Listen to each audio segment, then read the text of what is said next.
Most new publishers coming into Amazon KDP are looking for a miracle. They want the passive income, they want the freedom, but they're trying to do it using random YouTube videos, get-rich-quick theories, and barely doing any work. This is a recipe for failure. I've been helping people with their Amazon KDP business now for years, and I've seen the same story play out over and over. People waste months of their life and thousands of dollars only to end up back where they started, frustrated and not anywhere closer to that business that they were promised. I'm here to change that. I personally made over $200,000 with Amazon KDP and Audible over the past couple of years, and most importantly, I built the systems to help others do the same. You don't need more motivation, you don't need more winning keywords, you need clarity. In this video, I'm going to give you my definitive Amazon KDP roadmap, the video that I wish I had when I started. Look, I know YouTube is filled with vague guides that give you nothing and then ask you for thousands of dollars to actually teach them, but this video is going to be different. This is a high-level masterclass that's meant to strip away the noise and show you the exact mechanics to build high-level KDP assets from scratch and then scale them to $5,000 to $10,000 a month and beyond in the most realistic way possible. By the end of this video, you're going to have two KDP businesses, the one you had before and the one you have after watching it.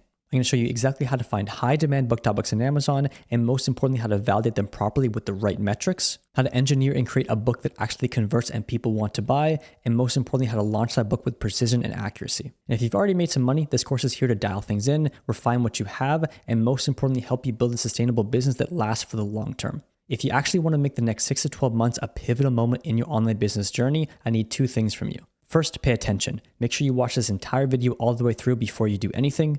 You cannot execute what you don't understand, and being a few steps ahead is going to help you with all your decision making throughout the process. Second, lock in.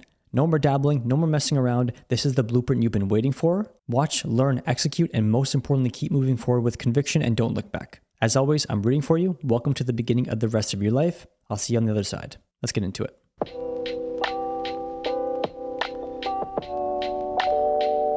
All right, so there's two things that I need you to do to get the most out of this free course. So first, you're going to go to one of the first links in the description. It's going to say email course. This is where you're going to sign up to my 15-day email course. Basically, the reason that you want to do this is because it's going to walk you through the entire process that we're going to go through each day with a new topic and just give you an extensive amount of knowledge for that specific topic. And just so you have things in writing, so you're not scrubbing back and forth through a video, you actually have some references to go back to. And on top of that, the first email, you're actually going to get access to the resource package. So basically, everything throughout this video that I use, whether it's a template, it's an AI prompt, it's a tool, it's going to be available to you in this package. So go and sign up for this now, download the resource package, and then you have everything you need to get started. All right, so first things first, how can you actually succeed with Amazon KDP? And how can you just set yourself up to have the highest chance of success? And so the first thing is, don't put too much weight on yourself. And so a big problem I see with publishers is that they will pick a very complex book topic. Of course, we will get into this in a second on how to find the right book topic. But they're going to pick a very complex book topic. They're going to spend 4, 5, 6+ months creating that book, and they're going to spend thousands of dollars. And so when you're spending that amount of time and that amount of money on something, there's so much more weight on it bringing a result, rather than if you just, created a book in a month maybe and spent a couple $100. Even if it absolutely flops and does nothing, you still learned, you lost a bit of money, but you paid the learning tax, and then you can move forward with confidence. And so it's important that you really don't bite off more than you can chew, and ensure that everything you're doing is not putting a massive weight on your shoulders where it has to succeed or you're screwed. The second thing is become it until it's obvious. And so you need to look at your future self. Who is that person? Who is the $10,000 a month business owner? And what do they do? What time do they go to bed? What time do they wake up? What do they eat? Do they work out? Do they not work out? Look at that person objectively and act like that person now. And when you think, feel, and act like somebody that you want to become, the natural result is you become that person. Because it's just as simple as Newton's third law. Every action has an equal and opposite reaction. And if you act in a way to get the right reaction, you get that reaction. And so this is kind of an underrated thing to talk about. Not many people do, but it is very important. Become the person that you want to be before it happens, and that's how it happens. It's not the other way around. Another thing is that consistency is the most undervalued human trait. If you simply stay consistent and you show up for yourself every day toward a goal, you will achieve that goal. And most people do not do this. Maybe they go hard for a little bit, they stop, they start again, but they don't stay consistent. And if there's one thing that you actually do for yourself to ensure that you will have success, is just stay consistent. Even if it's half an hour a day, an hour a day, just show up for that hour every single day and do not stop. This will compound over time. You will build some serious momentum, and your results will be drastically different from somebody who is not consistent. And finally, if you do want this, if you do want to succeed with this, follow through by any means necessary. And I know these might seem obvious to some of you, but there will come a time when you're doing this business, when you're having some hardships, maybe you're losing some money, that you're going to want to quit. You're going to want to go to the next thing. Oh, this thing's actually better. This is going to be easier. Trust me when I tell you this, every online business is the same. They're all hard. They feel easy at first because you don't know anything. Once you start to learn and you see how much it actually entails, it becomes hard. And that's why people switch to something else, because they go back to that beginner mindset where they don't know anything, so it seems easy. And so just pick something. Maybe it's this, maybe it's something else, but follow through by any means necessary. So let's do a quick course overview of what we're going to be covering today. So phase 1 is the 2026 strategy. So what has changed in 2026 with Amazon KDP, and how we're going to be publishing to get the most out of it. So phase 2 is finding a book topic. This is where we, of course, go into Amazon, look for some potential book topics, and decide which one we want to publish on based on which ones have the most potential. So phase 3 is the book creation process. This is when we dive into actually creating our book, topic research, book title, book cover, book outline, getting our book written, however we want to do that, and just cover everything that we need to create a proper and high quality book. So phase 4 is our book accessories. So these are things that go alongside our book, our description, our A+ content, and a few other things that we have to get ready in order to publish our book to Amazon. And phase 5 is, of course, editing and formatting. If you are getting your book written externally, that might take some time. And so that's why we go and do the other things first. We do our book title, our cover, our accessories. And then by the time we finish those, our book should be finished. And then we can finalize our manuscript.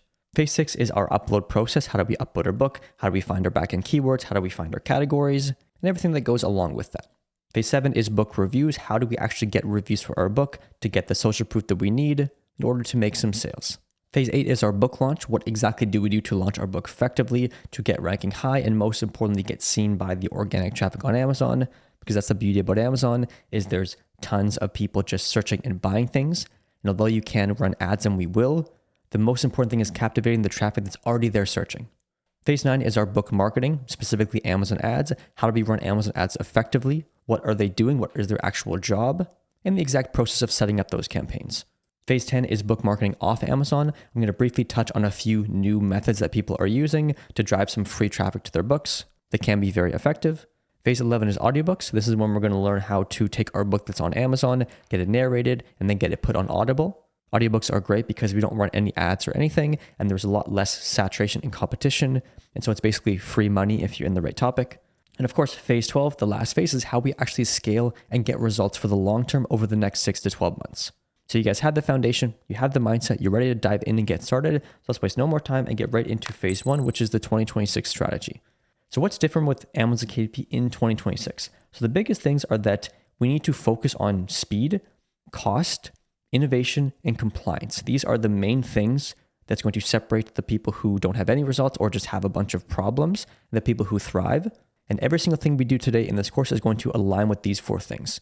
We have to, of course, use AI effectively. It's no surprise that AI is very prominent nowadays, especially in businesses like Amazon KDP. But how we need to use it is for a few specific things. Of course, to speed up our workflow. Of course, to limit our costs. But most importantly, when we do use AI, it has to be quality.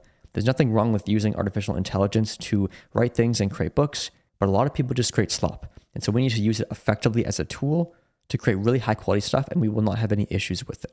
We also want to treat Amazon KDP as a business. It's very different than it used to be. Years ago, you could just pump out some low quality books and you'd do fine. Nowadays, it's a bit different. Amazon's really cracking down on the low quality publishers, especially the low content style books, coloring books, activity books, that type of thing. And so we need to make sure that we're actually treating it like a business, looking at every book as a very high level product that we're creating, and just overall build systems and streamline our processes so we can keep things cost effective, we can keep things moving smoothly, and actually build a sustainable business over time that doesn't have any issues. Another thing that is different in 2026 is the types of books that we want to be creating. So of course, I'm going to dive into exactly what books we're going to be creating in this course. But in my opinion, there's been some big changes happening, and a lot of books that people used to publish and have great success with are kind of tanking and not really doing the best anymore. And so I'm just going to guide you toward the type of books that you want to be creating. So phase 2 is finding a book topic. So this is when we actually go in and find our first book topic to publish in. You might have already published books before, but I still recommend you take this course from start to finish, as if you haven't had any results yet, there's many different places that could have went wrong. You can make sure that you do nail everything and don't have any more issues moving forward. And so to find a book topic, it's something called keyword research. So you've probably heard of this before. Basically, it's when we go on Amazon, we look for book topics, and then of course we have to go and validate those topics based on a set of metrics and data. And so everybody does this differently, But in my opinion, I've spent a lot of time doing this, and I think there's a lot of things that people overlook when they're doing keyword research. And so when we do dive into my process in a second, you're going to see the specific metrics that I look for and why they're just the best way, in my opinion, to properly validate a topic because they cover all your bases. So let's quickly understand what a keyword actually is for the people who have never heard this term before, or they have a bit of confusion with it because there is a lot of confusion around this topic in this space.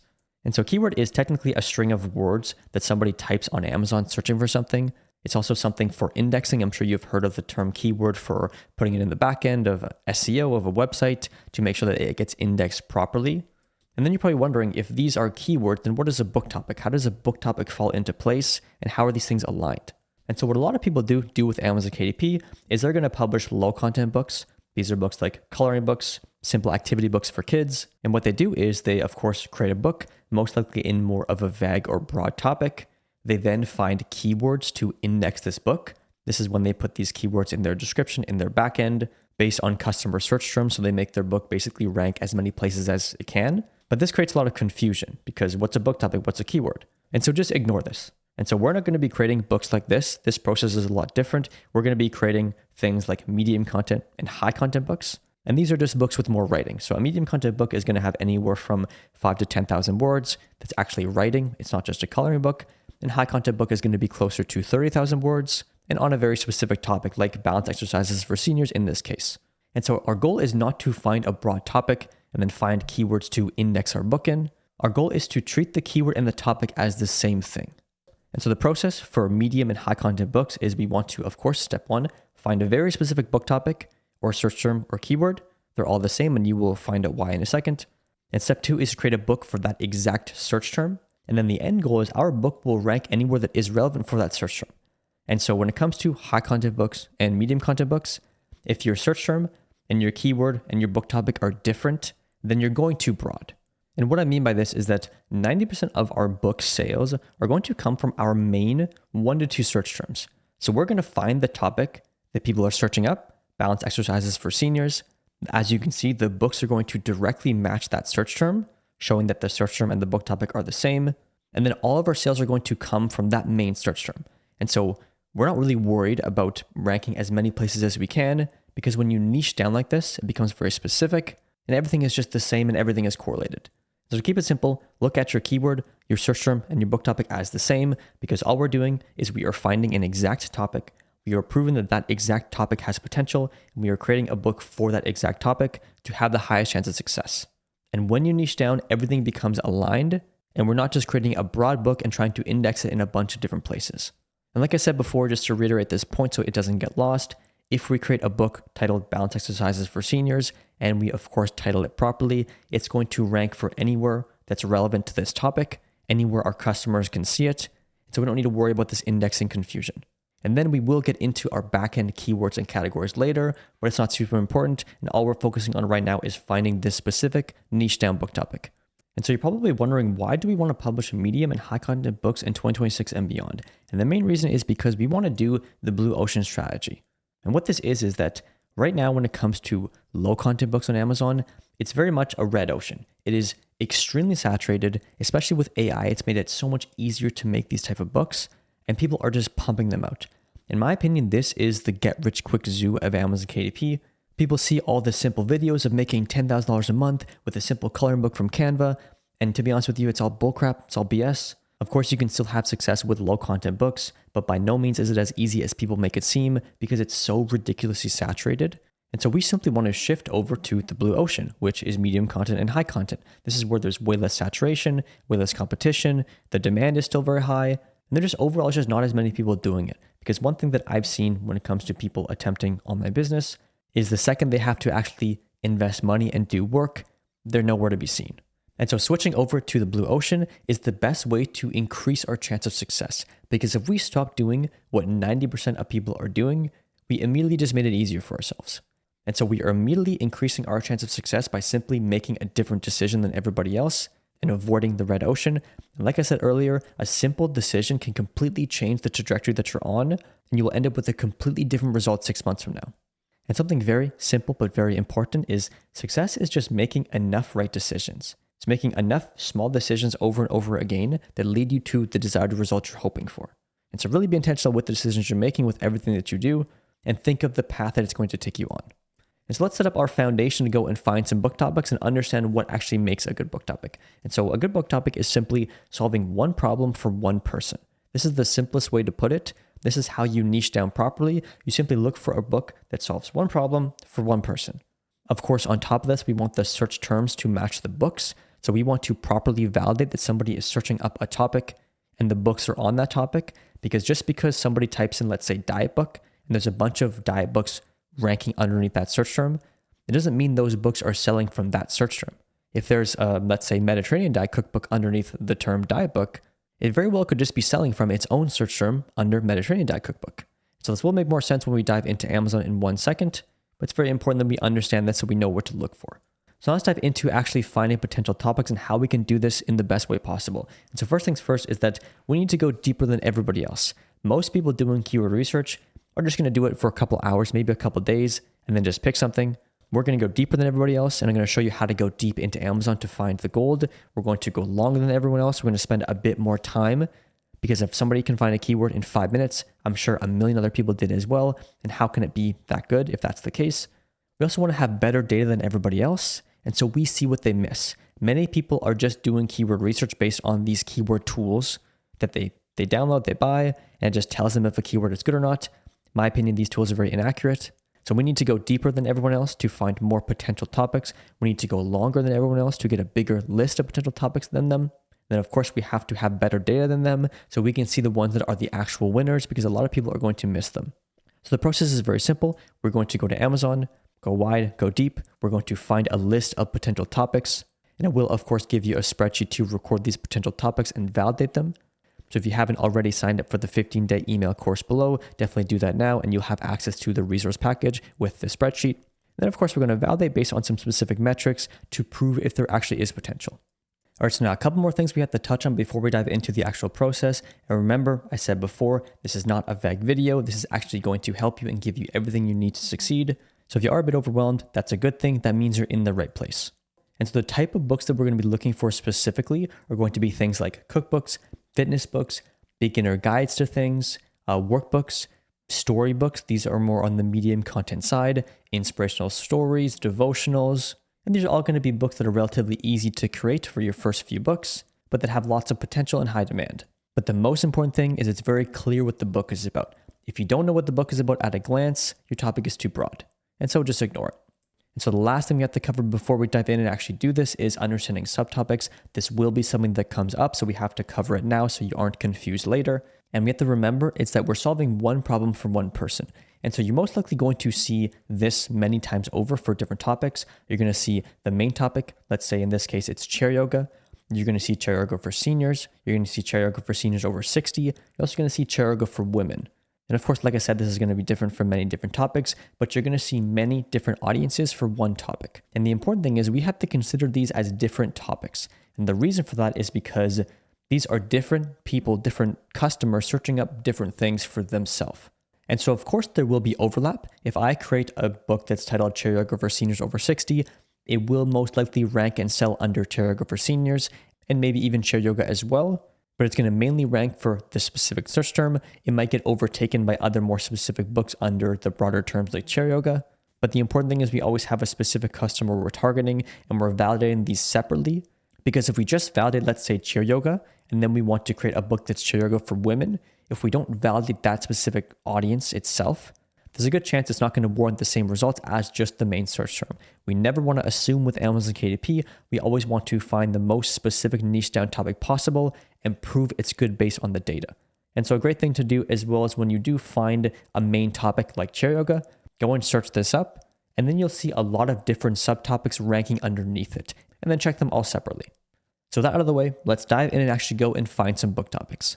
So the first thing that we need open is of course an incognito window. The reason we want to open up some sort of private browser is just so that our normal search result in our normal Amazon account won't skew the results we're looking for. We then of course want to go to the Amazon bestseller categories for books. And of course this will be linked below. Anything that you do need will be in the description or the resource package. And from there, we also want to put in a US zip code. We want to make sure that we are doing research as if we are in the US, regardless of where you are, because that's where our biggest market is. And so when it comes to looking for book topics, I'm going to go deep, I'm going to go wide. And so as you can see, we have our bestseller categories here, and this is going to be, I guess, the foundation for looking for topics. So what we're going to do is just go into these categories, basically as deep as you want. As you can see, they get very deep in terms of the category strings, and this is where we're going to find a lot of potential book topics. And so let's just go into business and money, management and leadership. And basically all I'm going to be doing is looking at the books that are ranking here, looking at their titles and asking myself, what are these books about? And then from there, that's when we're going to record these in our spreadsheet. So this is a spreadsheet here. All we're going to be doing right now is recording the potential topics here. Like I said, this is in the resource package of the email course, so you can sign up for that below. But don't worry about these metrics yet. All you're going to be doing is recording potential topics here. So I'm just going to continue to look for topics.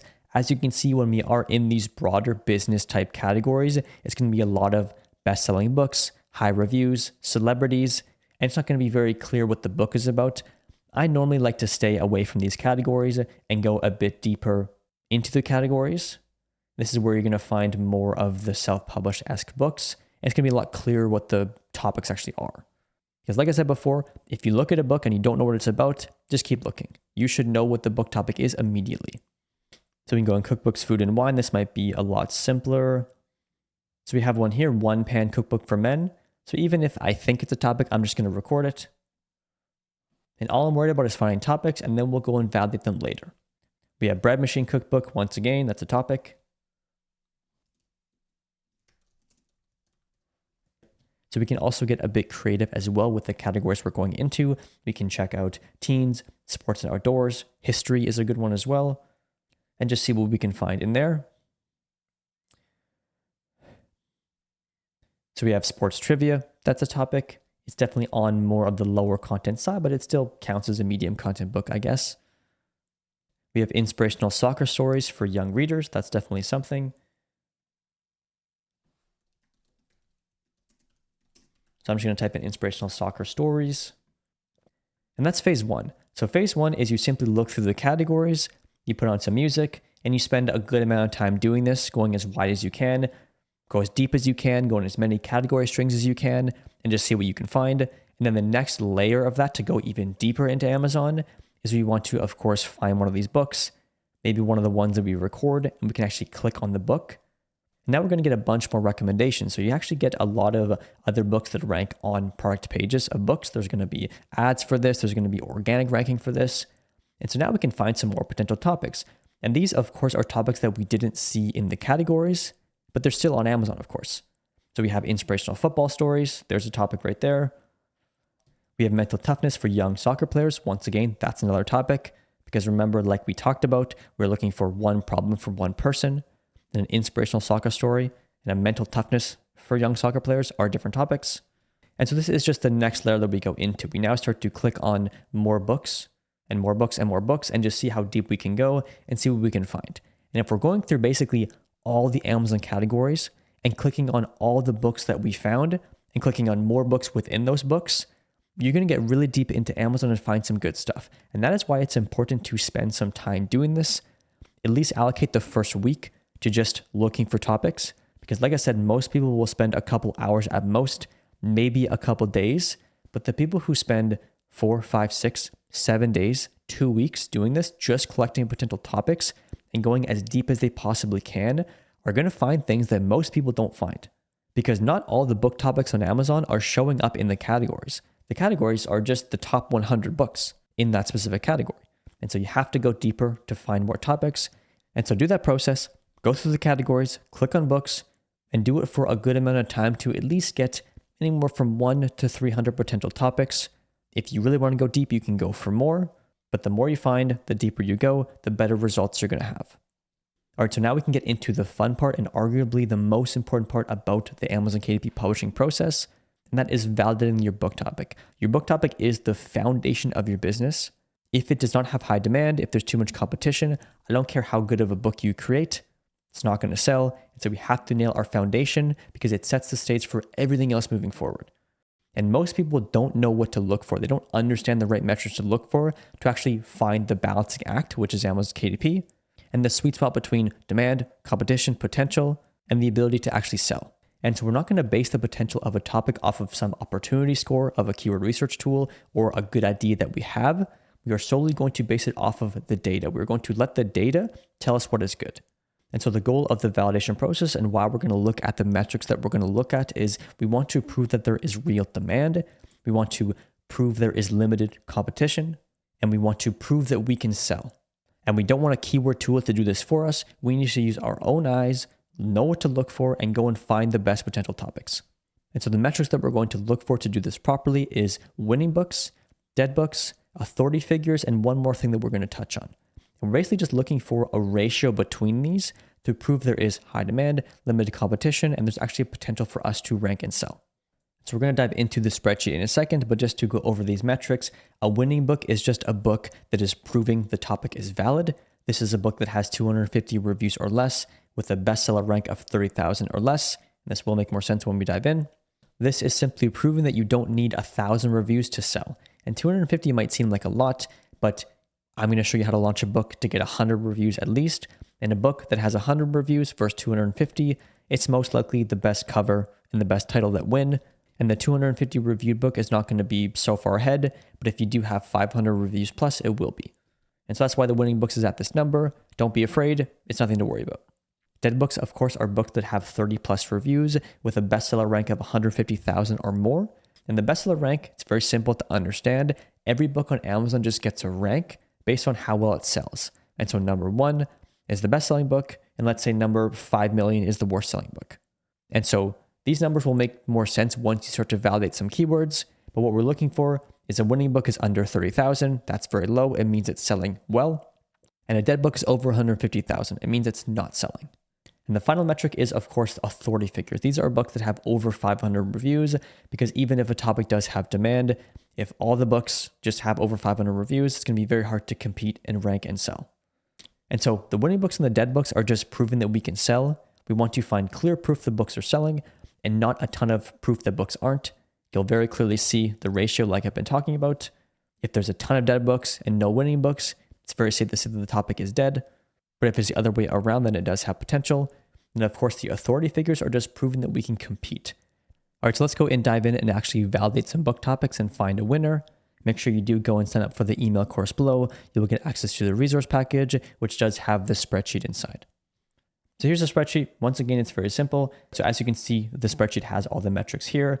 So basically, we're just going to be looking for our winning books, our dead books, our authority figures, and the last metric that I did say I would mention is, do the search results match the search term? So this just goes back to the concept of niching down, making sure that what we're typing in, let's say it's inspirational soccer stories, ensuring the books are actually on that topic, because if there is a difference, if they're not aligned, it means when we do create a book, it's not going to rank and it's not going to sell. It's very important that we have a very clear distinction between the search term and the topic, and they're aligned. So there is a bonus metric as well, which is the search volume. It is nice to see if there is a lot of search volume for the topic. And so when it comes to actual tools that you need to do this, there's two options. There is a free option, which is called DS Amazon Quick View.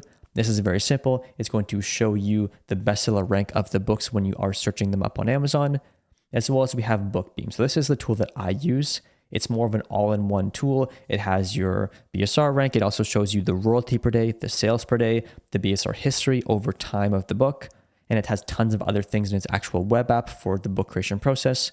So we'll, of course, leave the link in the resource package in the description. It's not sponsored. It is an affiliate link, but this is just a tool I've used for years. So let's go and find a potential book topic. This is going to be quite easy for you because you have the metrics to look for. The hardest part is understanding what to look for, but luckily, I've done an insane amount of keyword research. I've validated thousands of keywords, and I've narrowed it down to these 4 things that are the most important when it comes to actually proving if a topic is good or not. So all we're going to do is now go through our list. We're going to copy the specific search terms. We're going to type them in on Amazon in the same incognito window, search them up, and based on the first page rankings, we're going to collect this data. And so it is very important that we do use the first page because there's many pages of books on Amazon. As you can see, if you scroll down, there's pages 1, 2, 3, 4, and beyond. And so we need to have a cutoff point. And so our goal is, of course, to have our book ranking on the first page. So it only makes sense that we pull data from the first page and the first page only. And if we can have a good ratio on that first page of the data that we have, And that's more than enough to see if there is potential or not. And so because I have it, the first metric is search volume, and this topic here has 291, so quite low. I will say the search volume is a bonus. It's not always super accurate, as well as it also doesn't tell the full story, so it's just more of a bonus. Now going into our winning books, these are books that have 250 reviews or less and a 30,000 bestseller rank or less. And now as you can see, I can see the bestseller rank here.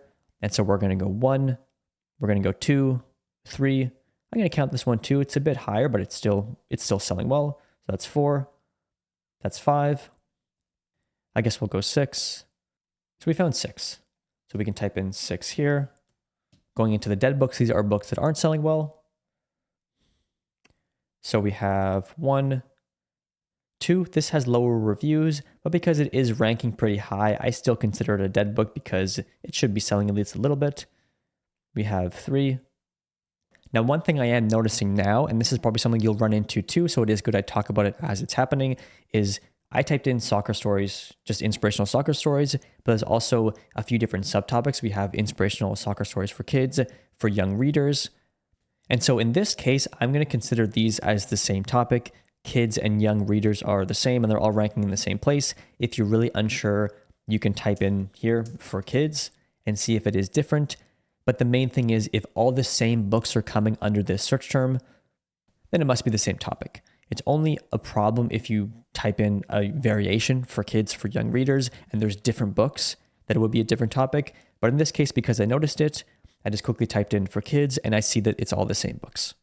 So I believe there's about 5 dead books. We have 1, 2, 3, 4. Yeah, let's say roughly 5 dead books. So do the books match the search term? Are they related? If I type in inspirational soccer stories, are these books on inspirational soccer stories? They are. I did, of course, check for kids or for young readers to see if they're different, but the same search results come up. So that's fine. So we can go yes. Now going into the authority figures, there's actually no books here that have over 500 reviews, so it's quite an unsaturated or uncompetitive topic. This one has a bit higher here, 255. This one's different. It's not on soccer, it's on sports in general. Let's just call it 1. So we have something. Let's say that this one here is an authority figure because it does have a ton of reviews. But as you can see, we have a 4 out of 5 score.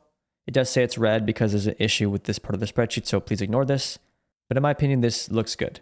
As you can see, we're looking for that balance. There's a limited amount of authority figures. There's enough winning books to prove that there is demand. There's still some dead books, but this is common, but it's a balance.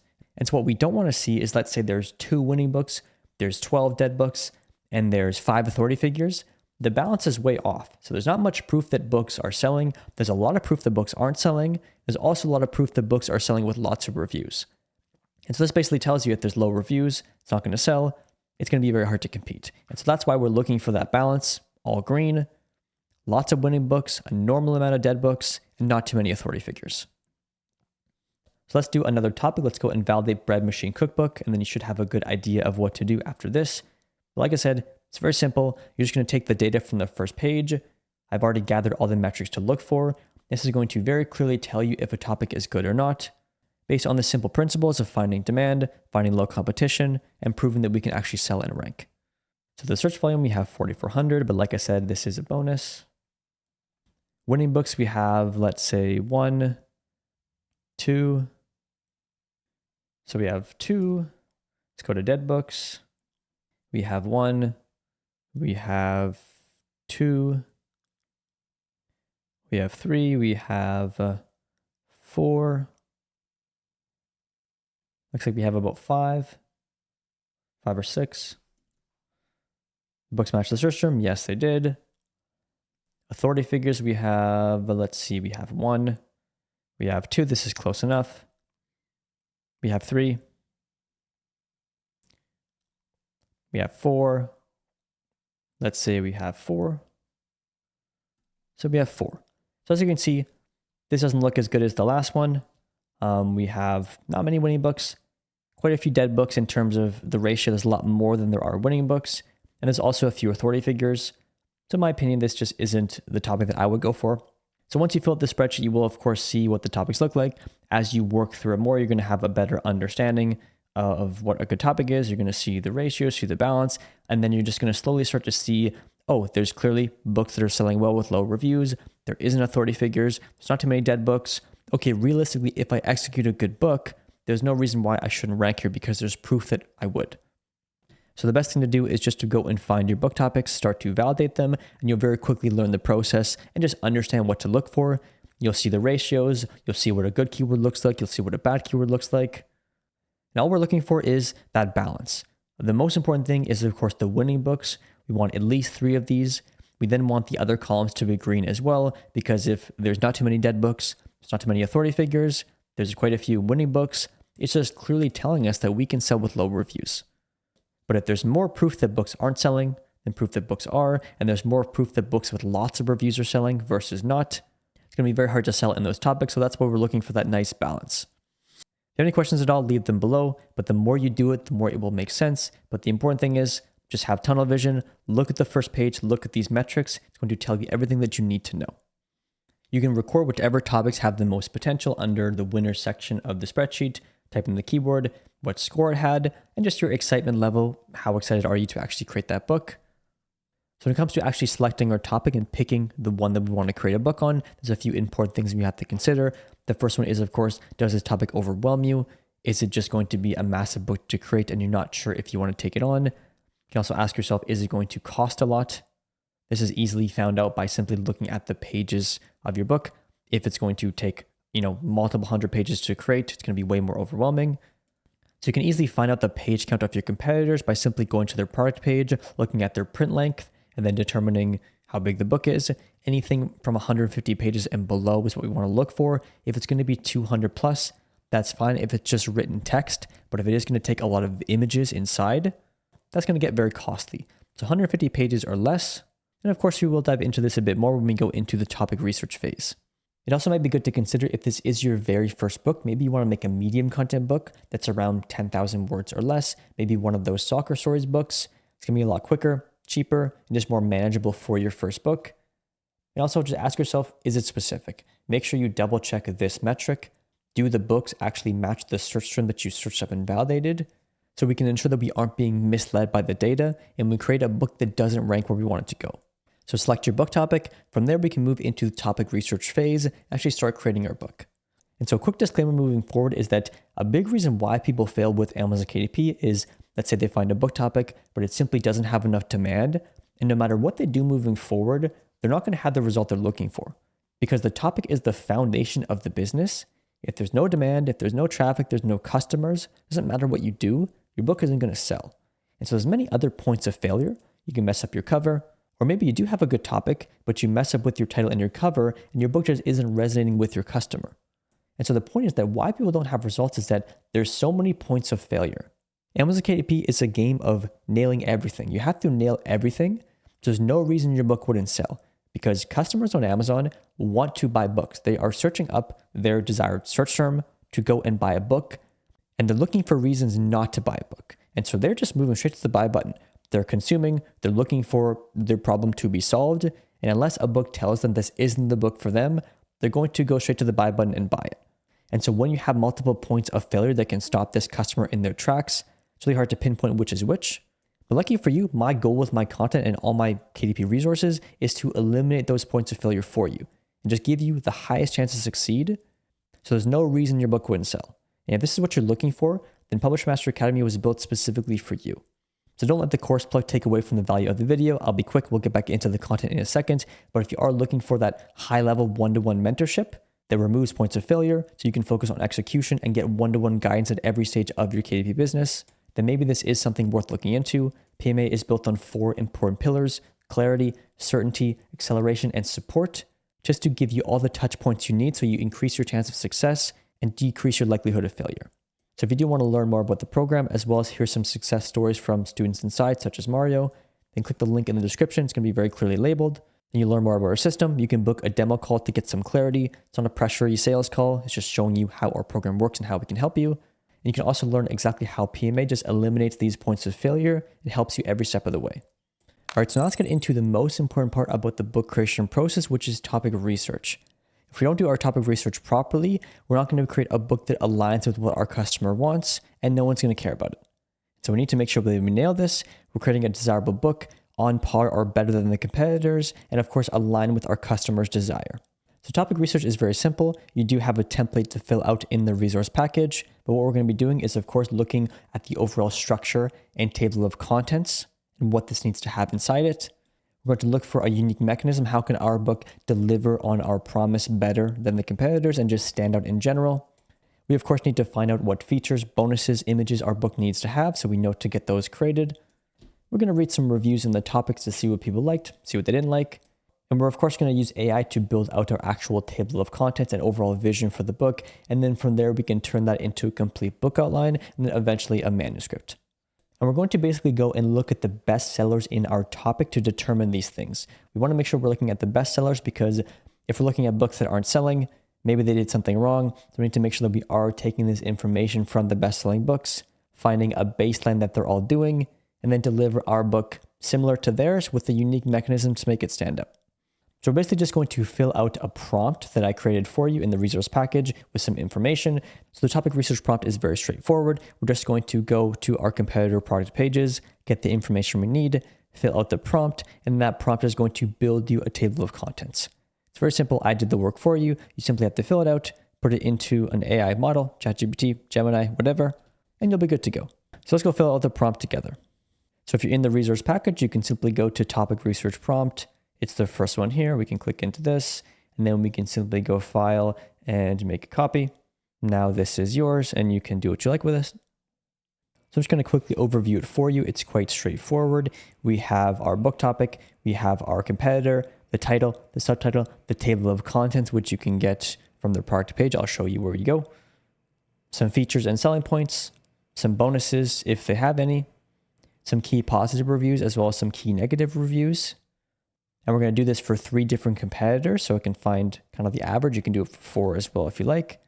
And then it's just step 2 is telling the prompt to use this data to create a table of contents, incorporate what's missing, have some sort of unique angle or advantage, build out the table of contents, add some workbook elements if it applies. And basically you're going to get out a table of contents. You can then, of course, look at it with your own eyes, see if it makes sense for the topic compared to what the competitors look like, and then determine if you need to refine it further or if you do want to move forward with it. But the important thing is we're just building our table of contents right now with this prompt because the structure of our book is very important. It makes sure that we're delivering on our promise effectively and it's actually what the customer is looking for.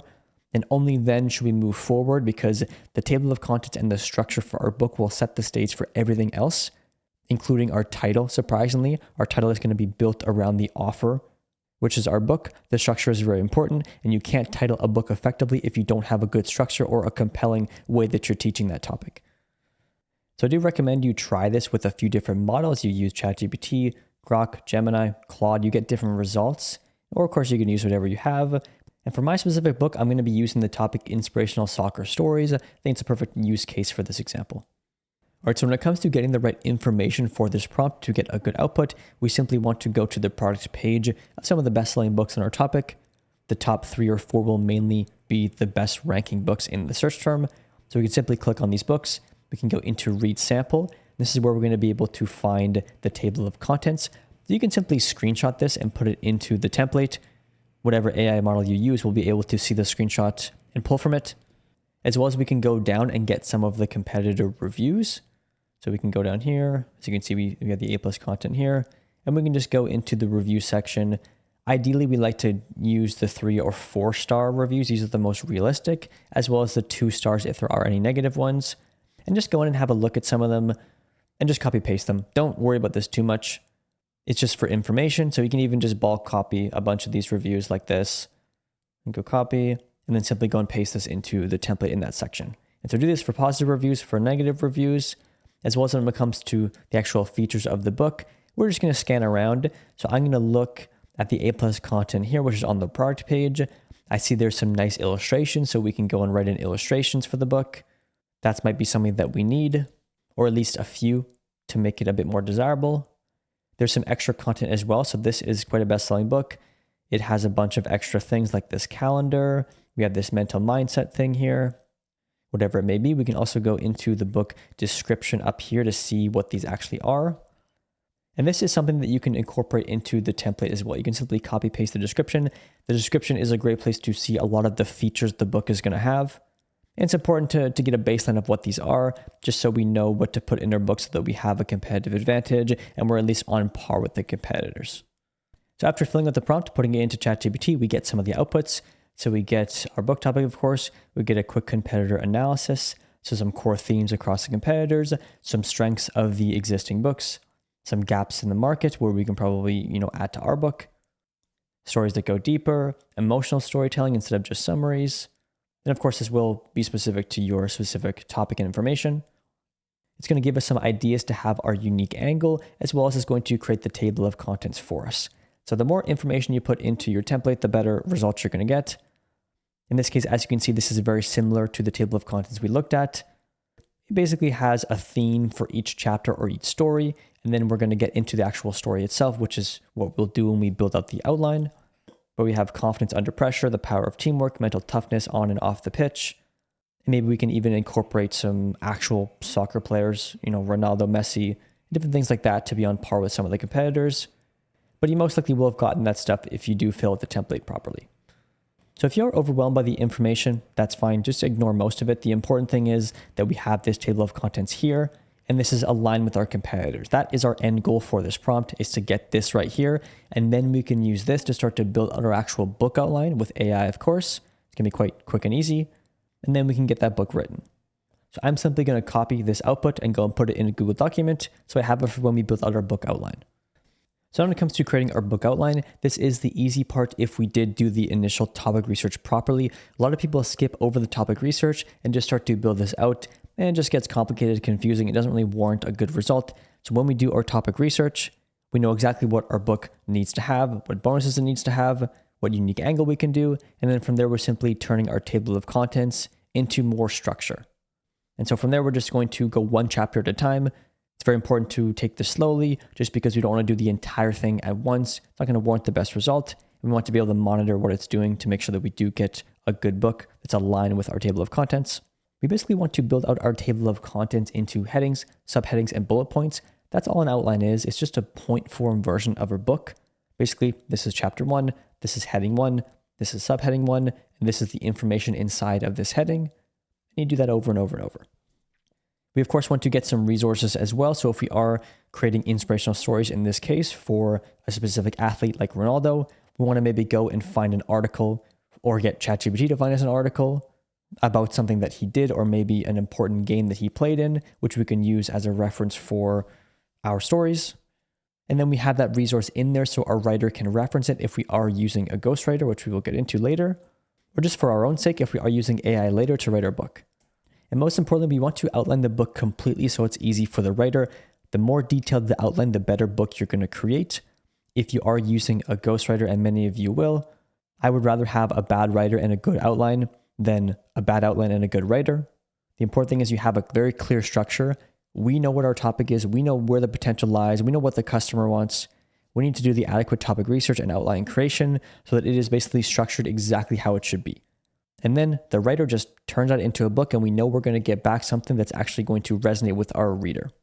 So let's dive in and show you exactly how to create our book outline. So there will be a simple book outline prompt at the end of our topic research template. So we can simply take this and put it into the same thread of our topic research. So ChatGPT or whatever model you're using can pull from the information it's already been using. It just gives a quick overview of what the outline should look like.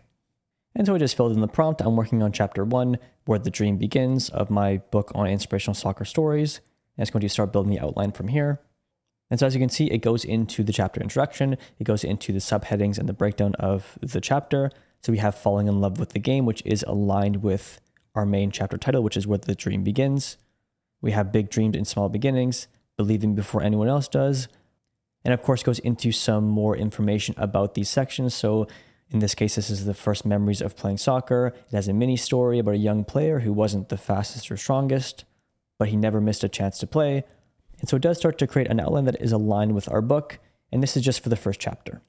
There's also a workbook reflection as well. So as you can see, because we did the right topic research and gave it a good prompt after the fact, I honestly wouldn't change much of this here at all. It really covers it effectively. The only thing I would change is maybe find some resources for the stories themselves, just so the writer doesn't have to do anything, but they are writers at the end of the day. And so in many cases, they will be able to turn this into something of value in an actual story. And it just aligns with the book well. And of course, the first output will be very different depending on your topic. But because you have that baseline table of content structure, it should be something that's at least reasonable, and you can build off them from there. And so before I continue to prompt the rest of the book, I'm going to make sure that it looks good and it's on par with what I want it to be. So it has the stories, it has the sections that align with the main chapter. It has the workbook exercises, which I think is a good feature to have there. It has a chapter conclusion, so I think it looks good. From there, I'm just going to continue to prompt it exactly as I just did with the same prompt that I left in the topic research template, but this time for chapter 2. I'm just going to take chapter 2 from up here. Of course, this is titled Rejected Before Success, and do the exact same thing. So basically just going to do this for the entire book. And in many cases, the outputs will be very clean because it is just a book outline. It isn't an actual book yet, so we don't have to be super picky. But the important thing is it's just matching the main structure of our competitors as well as our topic research. Once you finish outlining all the chapters, you can simply copy paste them into a Google document, and then you have your book outline in one place. So now for this particular book, it might be worthwhile to get some illustrations done just to be enticing, to stand out from the competitors. And if it is kids reading this book, I know they would appreciate it. So to do that, I'm just going to go to Fiverr and type in soccer illustrations, or depending on your book, you can do anything that aligns. And in many cases, you will find something that is relevant. So here it says, I will draw unique illustrations of football or other sports people in his own style. So as you can see, he showcases his style, which is quite nice actually. And of course, depending on your budget with this, you can have a look around and find somebody who's going to do more bulk illustrations for cheap and then get them made. As you can see, depending on your budget, you can go as little as $5 for some of these. In many cases, people use AI and it's very cheap and fast to do. And if you're only doing a couple for each chapter, it's not going to be super expensive. But if you don't want to spend the money to outsource this, you can always do it yourself with AI. ChatGPT, Gemini, they all have really good image generation models and they're only getting better. So I simply asked it to make me an illustration of Ronaldo, a regular one and one in black and white. And so this is very similar to some of the illustrations that the other books were using. And this is very quick to do. So now you don't have to necessarily use Ronaldo if you don't want to get into any trademark issues. This is kind of a gray area, so I always recommend to proceed with caution, but you can just simply get it to make a soccer player and add these throughout the book. And so this took me no time at all. These are royalty-free images. You can use them as much as you like in your bodies of work that you want to sell. That's perfectly fine. And you can easily spend half an hour to an hour and bang out 20 or 30 of these and then put them into your book. And if you like, you can put them into your outline now where you want it to go. So as the writer writes your book, if you are using a ghostwriter, they can simply put the images into the manuscript where they fit in. And then when you get your finished manuscript, all you have to do is edit it and it's already ready to go to formatting because the images are in the right place. So now when it comes to actually getting our book written, there's a few ways we can do this. The first way is to write it yourself with AI. This is becoming more and more popular because it is basically free. And if you do have the time to do it, you can get it done a lot faster than a writer would. But the important thing is doing it properly. Just creating an AI manuscript is not going to be good. You have to do it a very certain way. So we will dive into the most effective way to create an AI book in a second here, so it ensures that it is high quality, people enjoy to read it, and there isn't any issues when you're uploading it to Amazon. But the second way to get our book written is we use a site called the Urban Writers. So there's two options on the Urban Writers that we normally use, or I normally recommend. And that is basically a regular ghostwriter as well as a ghostwriter using AI. So you have these two options where you can have just a writer write your book. It's going to be more expensive, or they have an AI writer package where a writer will use AI to write your book. They will also edit it. And then of course you can always go through it and have it edited a second time if you'd like, just to ensure that it is high quality, humanized, and just sounds really good. Let's dive into the Urban Writers now and have a look at where we can do this. It's very easy and straightforward. And then from there, we will dive into creating our book with AI. So you can simply go to the Urban Writers website. It will be linked below. You can simply click Post Your Project Now. You will create an account. You will get access to this dashboard. And then from this dashboard, we can simply go into Post a Project. Go to New Project Posting. From here, we can select our package. So in this case, I'm going to go build my own project. Continue. There's a few other things we have here. So we have Humanize, we have SEO, we have plagiarism, we have a ton of different stuff that we can get done. We can get a cover done here, we can get a book description. So if you do want a lot of things done in one place, and make it super easy, you can definitely use the Urban Writers. However, I do recommend just using them for writing and then doing the other things either yourself or through Fiverr. It can just be a lot more cost effective that way. But in this case, we're going to go to book writing. We're going to go continue because that's all we need at this point. We're going to go nonfiction, go continue. And this is where we have your two options. So we have our normal human written manuscript, which is where you're going to basically set your job. Writers will apply to your job, and you can also invite them to apply. And then based on their portfolios and who they are, you can determine which one you want to work with. It is a lot more expensive. Nowadays, if you are doing more of a medium content or simple book like a cookbook, I recommend the AI generated manuscript because you're still having a good writer use AI. They're going to edit it for you, as well as you can also get it edited after the fact to make sure that it is on par and actually a good quality book. But in this case, the AI generated manuscript, because they're using AI, they like to kind of start it on their own. So you're going to get actually a book outline done as well. So you don't really have to do the book outline if you are using this package. They're going to do a plagiarism scam report. You're going to have some drafts and revisions, of course, to make sure that you are happy with the product. It's also going to give you a book description as well. So we will make our own book description because I like to do it myself because it's a very specific way to do it properly. But as you can see, the easiest and cheapest way to create books by outsourcing them is probably this package right here. And if you are creating books like the inspirational soccer stories, you don't need any sort of high-level technical writer to do that. Anyone using AI can do that properly. And because we're going to get it back, vet it, edit it, and make some changes if we have to, I'm confident that we're going to get a good product because it's not going to be a massive book that's super complicated. So if you are going to outsource your book, pick one of these two options, click continue, and you're just going to fill out the rest of the information and post your job. When it comes to the actual level of writer that you want, it's going to be a lot cheaper with the AI written manuscript. So I normally would go for the top or premium tier. And if we are, of course, creating a book like the soccer stories book, which is not going to be much more than 10 to 15,000 words, it's going to be a lot cheaper. We can afford to go for the higher level writers. But if you're unsure, you can always go allow author request and see who you get. But just for some context, let's say our book is $2 per 100 words. For a book that is going to be around 10,000 words, which is very similar to the inspirational stories books, it's going to be around $200. And so if you're creating a coloring book and you're outsourcing the interior, it's still going to cost you at least $50 or $100. And so you're not spending that much more to get a lot higher quality, higher level of a book and a lot less saturated of a topic. And even if you want to really cut costs and you want to use their rising writer, you can get that down even more.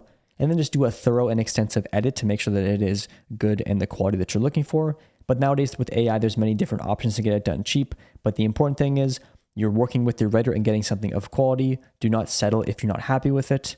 Or if you do it yourself, you do it the right way, which is what we're going to get into in a second. Once you post your project, you're going to be able to go to their freelancer database. This is where we can actually find some writers that we like, get them to apply to our job, or you will get writers applying to your job as well. But basically, I'm just going to look for a writer. I can select the tier I want, so let's go top. Now we can simply go through, look at people's ratings, look at their portfolios, and find some people that will align with this project.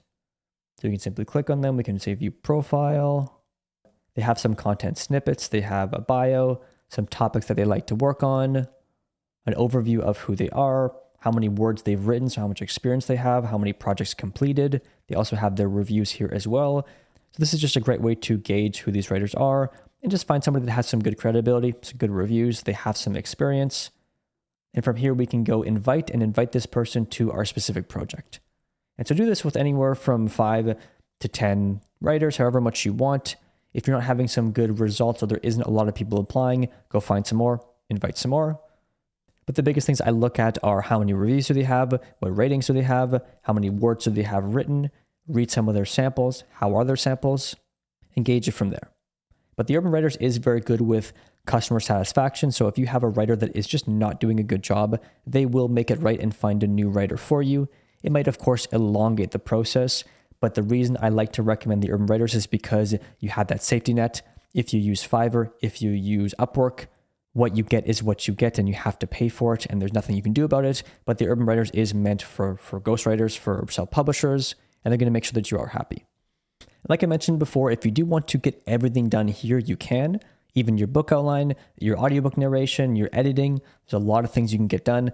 It can be a bit expensive in some cases, but if you are utilizing their AI services, it's going to be a lot cheaper and just easier in the long run because you have a lot of your resources in one place with one platform, and you can make sure that it is done, effectively, very smooth.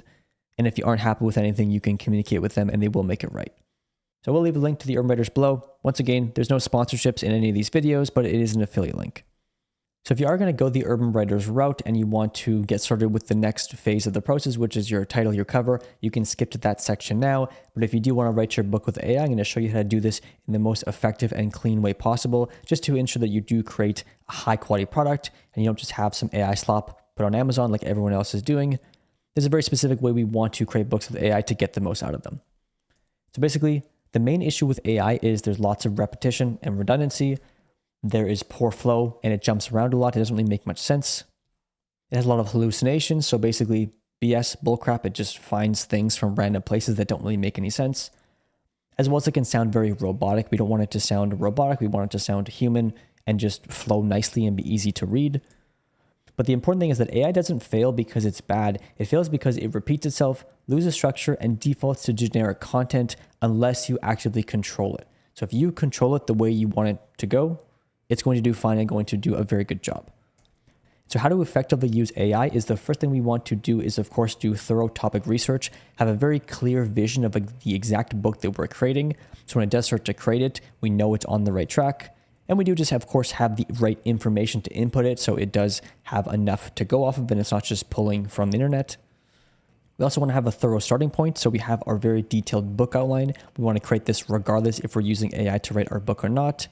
And then we can simply just input that outline. It's going to have a very clear structure to work from. And then we can go from there. Of course, we also want to do small chunks at a time. AI really falls short when it's trying to do big pieces of writing. But if we just do really small chunks, it's going to have a way better result and we can refine and iterate it. And then it can take that iteration of that text and use that as a sample for the next section. And so as you continue to work with it and prompt it, it's going to understand what you're looking for more and more and just have more information to pull from, rather than just hallucinate and grab random things from the internet. We, of course, have to refine and iterate before moving on. Make sure you are working with these smaller sections, getting them to the exact point you want them to be, and then you move on to the next section. If we move forward too quickly, we're just going to end up with a book that just doesn't flow very well. And finally, we want to use the right model. So when it comes to actually writing, I find Claude and Gemini are a lot better than opposed to ChatGPT. So try these out if you can. But there's also another tool that's very effective that we're going to dive into, which I think is going to be the new norm moving forward for using AI to write things like books and articles. And of course, we have to get our book edited. There's a way we can do this ourselves with Grammarly, which can be very effective, or we can, of course, go to Fiverr and outsource it there, and we're going to cover both of those. So when it comes to our tools, like I mentioned, Claude and Gemini are one of the two best for writing purposes. You can also go back and forth with the two, get some done on Claude, take it back to Gemini, see if it can improve it, and just go from there. But there's another tool that I think is really effective and only going to get better for purposes like this, and that is Spiral. So we're going to dive in and actually learn to write our book using Spiral, as I think it's just a better place to write a book with AI, especially for beginners. So once again, in the resource package, you have your AI writing prompts here. So if you go into here, it's going to give you the baseline to basically start writing your book. It's going to give some context, some rules, some chapter requirements. You're going to be putting in the chapter outline for that initial prompt. We also have a post output edit prompt, so it can go over the prompt it just created and just kind of fix some of the normal issues that AI has. And then from there, we can just repeat the process and keep going. So I'm going to once again make a copy of this template here, file, make a copy. And then from here, I can simply copy paste in chapter 1 of my book outline with this initial prompt. And then I can copy paste this and put it into the tool that we're going to use and get the first output and then see what it comes back with. If you do want to keep this neater, you can simply just grab the prompt, paste it into the tool we're going to use, and then take chapter 1 from your book outline and put it in the tool after. So this is the tool we're going to be using to write our book with AI. If you do want to write your books this way, I think this is the better option because it just creates a very clean dashboard. It's meant for writers, and you're not just going to get a model like ChatGPT, which can kind of be all over the place and tend to forget what it's talking about. This is a paid tool, but let's scroll down here. I think it's only around, it's about $25 a month. So it's no different than any other AI tool. But if you consider how much you'd spend on a ghostwriter, it's a fraction of the cost. So it's going to be way, way cheaper. If you do want to do this moving forward, this is probably a good option. The great thing about Spiral as well is you can actually have your style. So if you do have a book that works well and you like the style of it, you can save this. And then maybe you make multiple books in that series moving forward, and you just have a good foundation to work off of. So I'm going to log in, create an account if you haven't already, or you can simply start writing to get a sample. But let's dive in. So we're going to start writing our book with AI, and you're going to very quickly see why I think this is just a bit better tool to do this with. But we're going to first go over to our template here, and we're going to copy it here. So we're going to copy the writing prompt as well as chapter 1 of our outline. We're simply going to paste this in to Spiral, and as you can see, it's pasted here, and you can write a bit more context if you like. The context should be in the prompt itself, but if you do want to prompt it further and get more information, you can. So I just gave it a simple starting point, and from here we can click Start Writing. And so the great thing about Spiral is it does ponder quite a bit, so we'll spend a bit more time looking at your prompt, what you said, what it needs to come back with, as well as it might even ask you some questions if it needs more context. In this case, it seems like it has everything it needs because the prompt is very thorough, but in many cases it will ask you for more information, which is really good. Normal AI will just spit something out, but this is just more of a writing tool, something to collaborate with rather than just get a response back hoping it's good. And so it's also going to come back with multiple drafts. So it said here it's going to create 3 different drafts from chapter 1, and we can pick which one we like the best and then refine it further. All right, so it did take a few minutes, but it came back with 3 different drafts. So now as you can see, we can just go through, see which one we like the best, and continue forward with that. And then of course, prompt it further to get more out of it. But the important thing is we're not going to go too far in advance. We're only going to work on this piece of text. Even in this case, I probably could have done less of a chapter, maybe even just done half a chapter instead. So if you're not happy with the output, condense the prompt that you're giving it, condense how much of the outline you're giving it, and just start with smaller sections. But I'm just going to give these a quick read to see which one I like the best. What I can also do is take these and copy them and go and paste them into another model like ChatGPT or Gemini and ask it what it thinks of these and which one just sounds and flows the best. So this is up to your own jurisdiction. Give it a read, make sure it does sound good, it sounds human, and it's what you're looking for. And then we're going to give it the second prompt just to get rid of the redundancies, condense it down, and then have more of a finished product to move on from. So there's a few things you can click if you are ready to move forward. You can either click on the individual drafts and get rid of them so you can't see them and you're just focusing on one. You can also go up here and click add reference to chat. So now it references this section and I can say, hey, can you elaborate on this or whatever I like.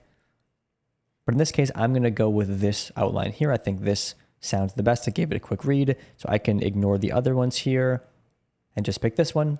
And so now it's only focused on this output. And then now I'm going to go and get my second prompt, which is just this one here. We have our post output editor prompt. This is just going to refine it. So of course, trust your gut as well. Give it a read and just tell it what you feel. Say, hey, I don't like how it flows like this. I don't like this section. And like I mentioned, take this piece of text, put it into another model and see if it can refine it further. But the important thing is we're just trying to make it readable. And so you're somebody who would read a book. And so your eyes are good enough. It's important that you read it and make sure it sounds nice. And you'll very quickly tell if it sounds redundant, if it doesn't flow well, and you can prompt it from there. So now we can go and put this other prompt in here and click start writing and see what it comes back with. And this prompt basically just talks about overlap, content that's belongs in other chapters or is just more redundant, any scope drift. So if it does start to hallucinate and pull information that isn't really relevant, it's going to fix that, as well as a few other things.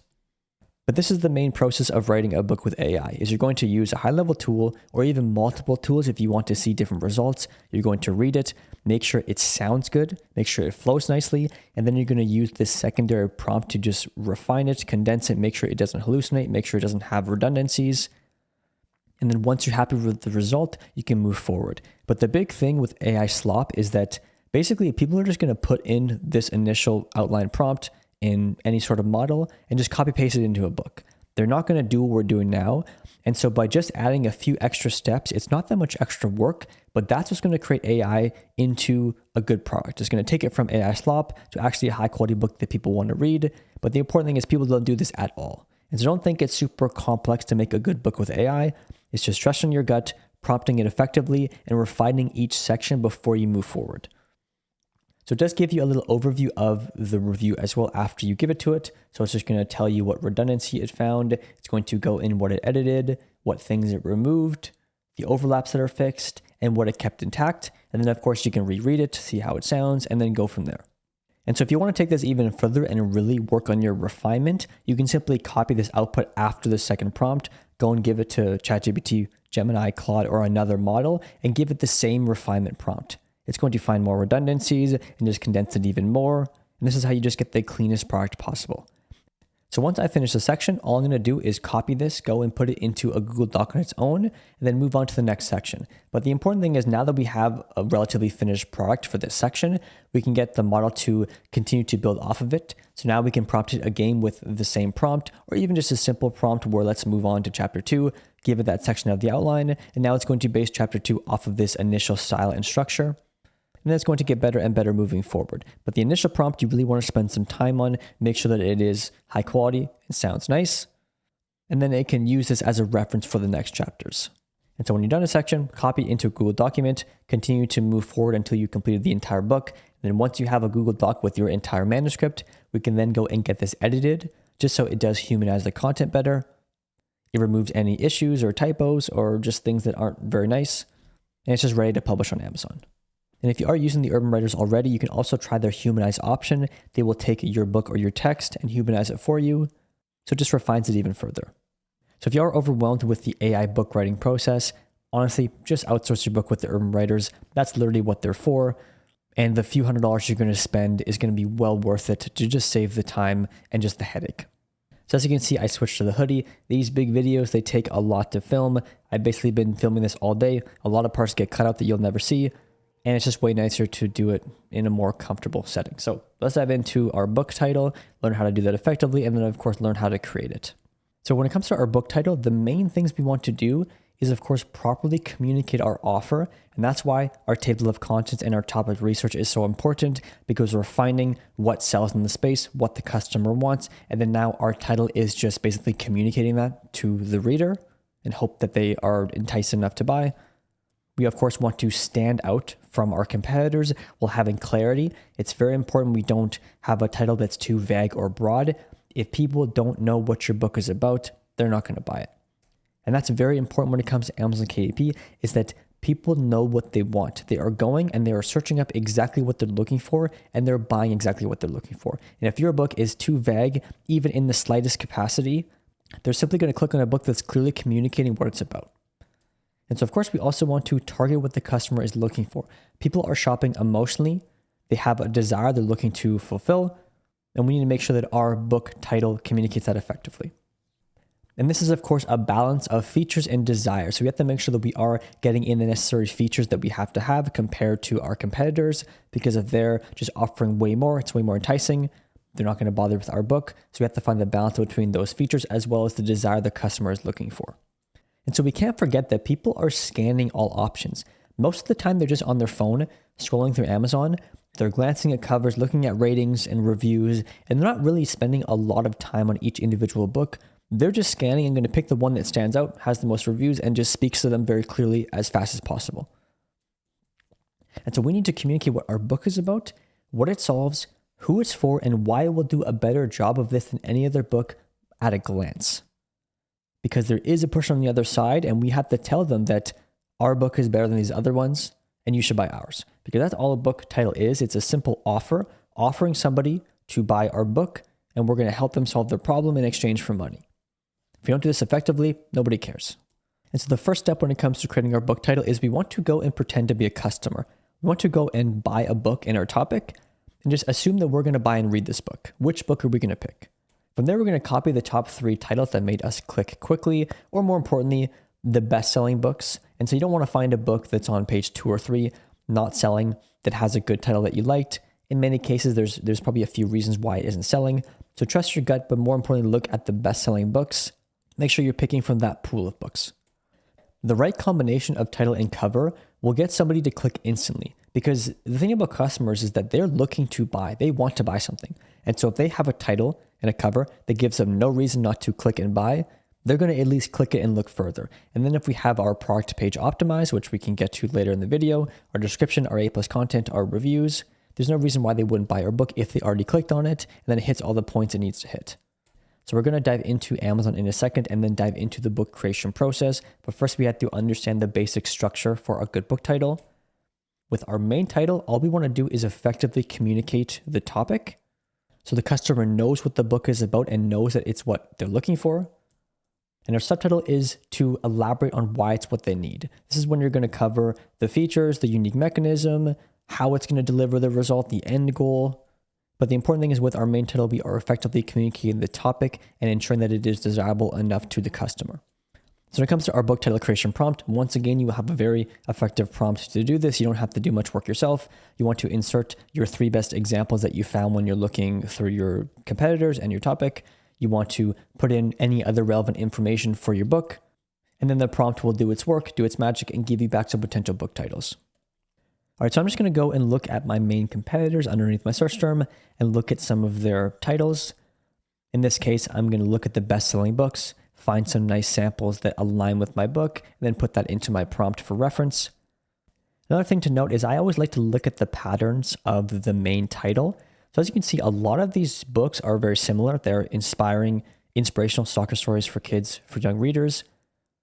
So they don't really go off of this core structure. So in my opinion, I think my book needs to be something along these lines. It doesn't need to be exactly the same, but I do want to make sure I'm appealing to the customer and it's very clear what the topic is about. Because like I said, if this one here, the most inspirational soccer stories for young readers is clearer than my book, then mine isn't going to get enough attention. And if these are all the books that are selling, it must mean that that's what's important in this topic. And we can have some sort of healthy spin on it. So we're not losing the core aspect of the topic, but we're still a bit different than what everyone else is doing. One thing I didn't mention before is that it is good to have your main search term in your main title. This just allows for proper indexing and ranking. But a lot of the metadata on the back end, like your description, your back end keywords, will cover the other bases. So we don't need to get super in detail with our subtitle, but it is good to have this main topic in our main title just to ensure that we do rank in the right place. And it's very clearly about that topic so customers don't get confused. So I'm just going to go and take these top 3 books here, their title, and of course, put it into the book title creation prompt here. We can go file, make a copy. So as you can see in the prompt, anything that is covered in red is what we're going to put in. So we have our competitor titles down here. I'm just going to put these in now, as well as some more relevant information for our book. So our main title is going to be Inspiring Soccer Stories, or our main topic, sorry. Our target audience is going to be young readers. It's asking for a time frame. It's asking for a time frame or a structure. So in this case, it might not apply, but if we are creating a cookbook, let's say, maybe with our topic research, it would have came back with the 5-ingredient cookbook, the 5-minute cookbook, the 30-day cookbook. And so we can put that in here. In this case, I'm not going to do anything. I'm probably just going to even delete it because I don't think it applies for this book. And just continue to fill out the rest of it based on your topic research and what applies. If you don't have a good answer, that's fine. You can leave it blank. The prompt is still going to know what to do. So once again, try different models to see a different result, but we're going to go to ChatGPT, paste in my prompt, and see what it comes back with. So it came back with 7 decent options. I'm just going to read through them, see if they make sense, see if they align, and pick the ones that I like the best. Now, when it comes to what a good title is, there's lots of good title options. The important thing is, what I'm looking for right now is that there's not much overlap. I don't want these titles to be too similar to my competitors. I want to make sure that these titles align with my book. So that's why we're going to be putting in, our book, our unique mechanism. Even you can throw your table of contents in there as well. And we're really just getting an initial idea to work off of, which we can then prompt further. So I'm just going to have a look. We have inspiring stories for kids, 14 motivational stories of perseverance, teamwork, and big dreams, a beginner-friendly soccer book for young readers. So that kind of covers all our bases. True football stories that teach courage, discipline, and mental toughness with simple lessons kids can use in sports and life. So I even like that too. It kind of gets a bit of a flair on the topic. It's not just inspirational stories. It gives a reason and an outcome. These kids can use these simple lessons in life and in sports. I like the courage, discipline, the mental toughness. So this is definitely a good option. Inspiring soccer stories for kids, a step-by-step collection of short illustrated soccer stories that help young readers build confidence, focus, and resilience. Once again, this is another great title. Any of these would work fine, but the biggest thing I'm going to do is probably take my favorite 3. I can even just put them back into the chat box here and get it to make more titles based off of these ones.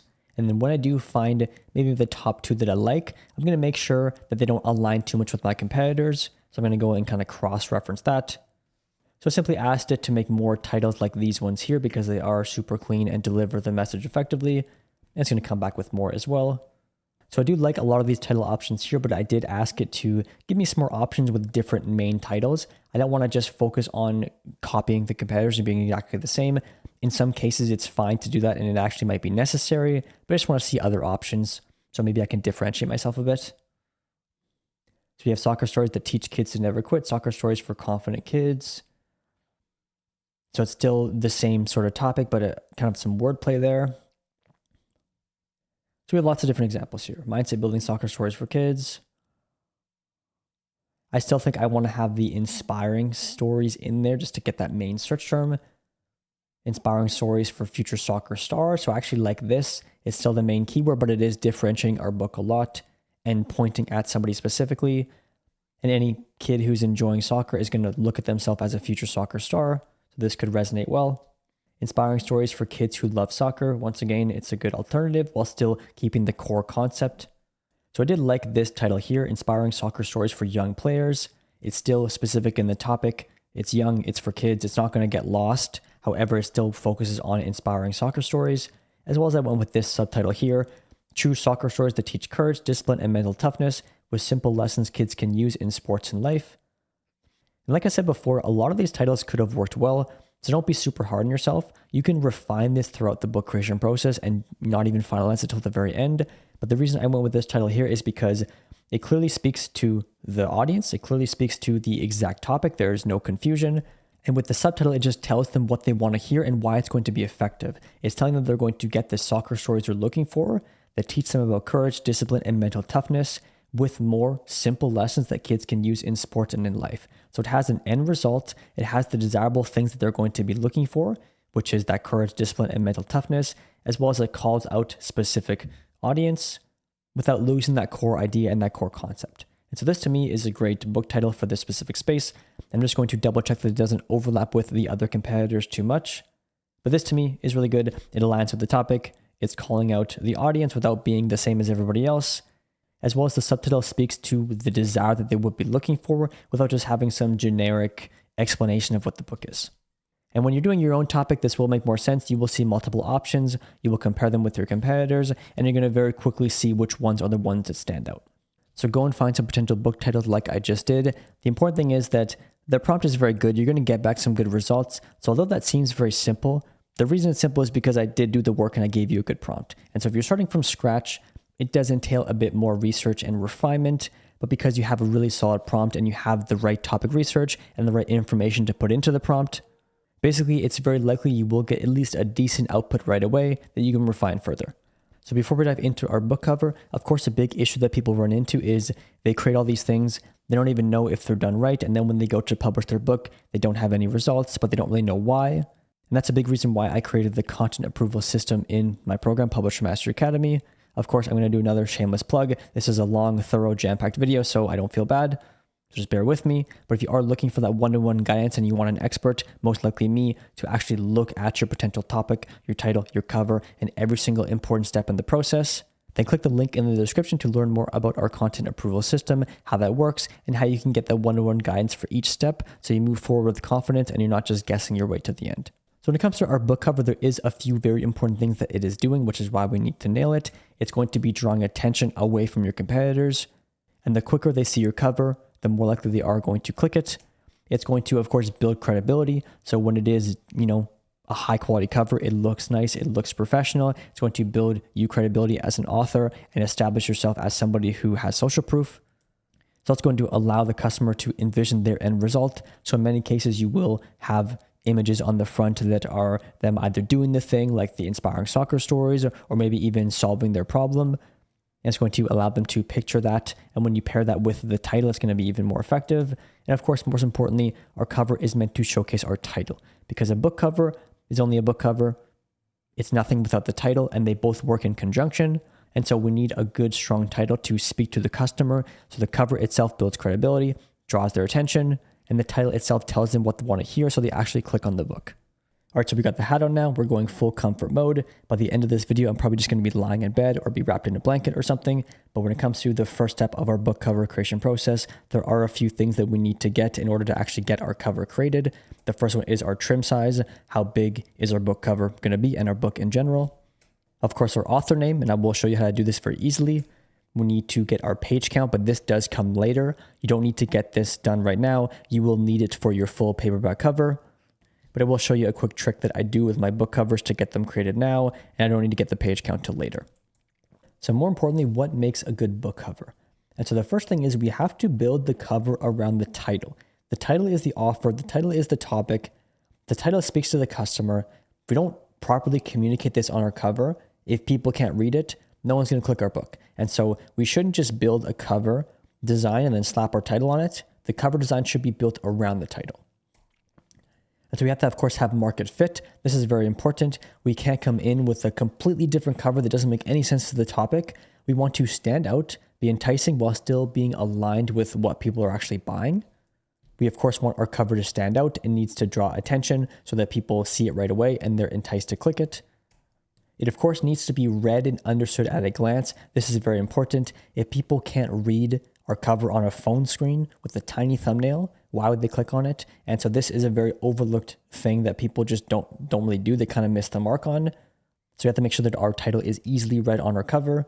And of course, we also want our cover to allow them to picture what they're looking for. And so when it comes to the visuals we're using or the overall design, is it going to picture and spark that emotion of the end result they're looking for? So that we pair that with our enticing title and it just hits them emotionally and there's no reason why they wouldn't click on our book. And so our goal is to have their eyes drawn to our cover. Our title then tells them what they want to hear. And our reviews and the overall quality of our package is what makes them click. And all these things work together and they work in conjunction and they work in a sequence. And so they're going to see the cover because it stands out. They're going to read the title and hope that it's desirable and hope that they can read it, of course. And then if that paired with your ratings and your overall credibility and professionalism lines up, they're most likely going to click your book. So in a second, we're going to fill out our book cover design brief. This is what we're going to give to our designer.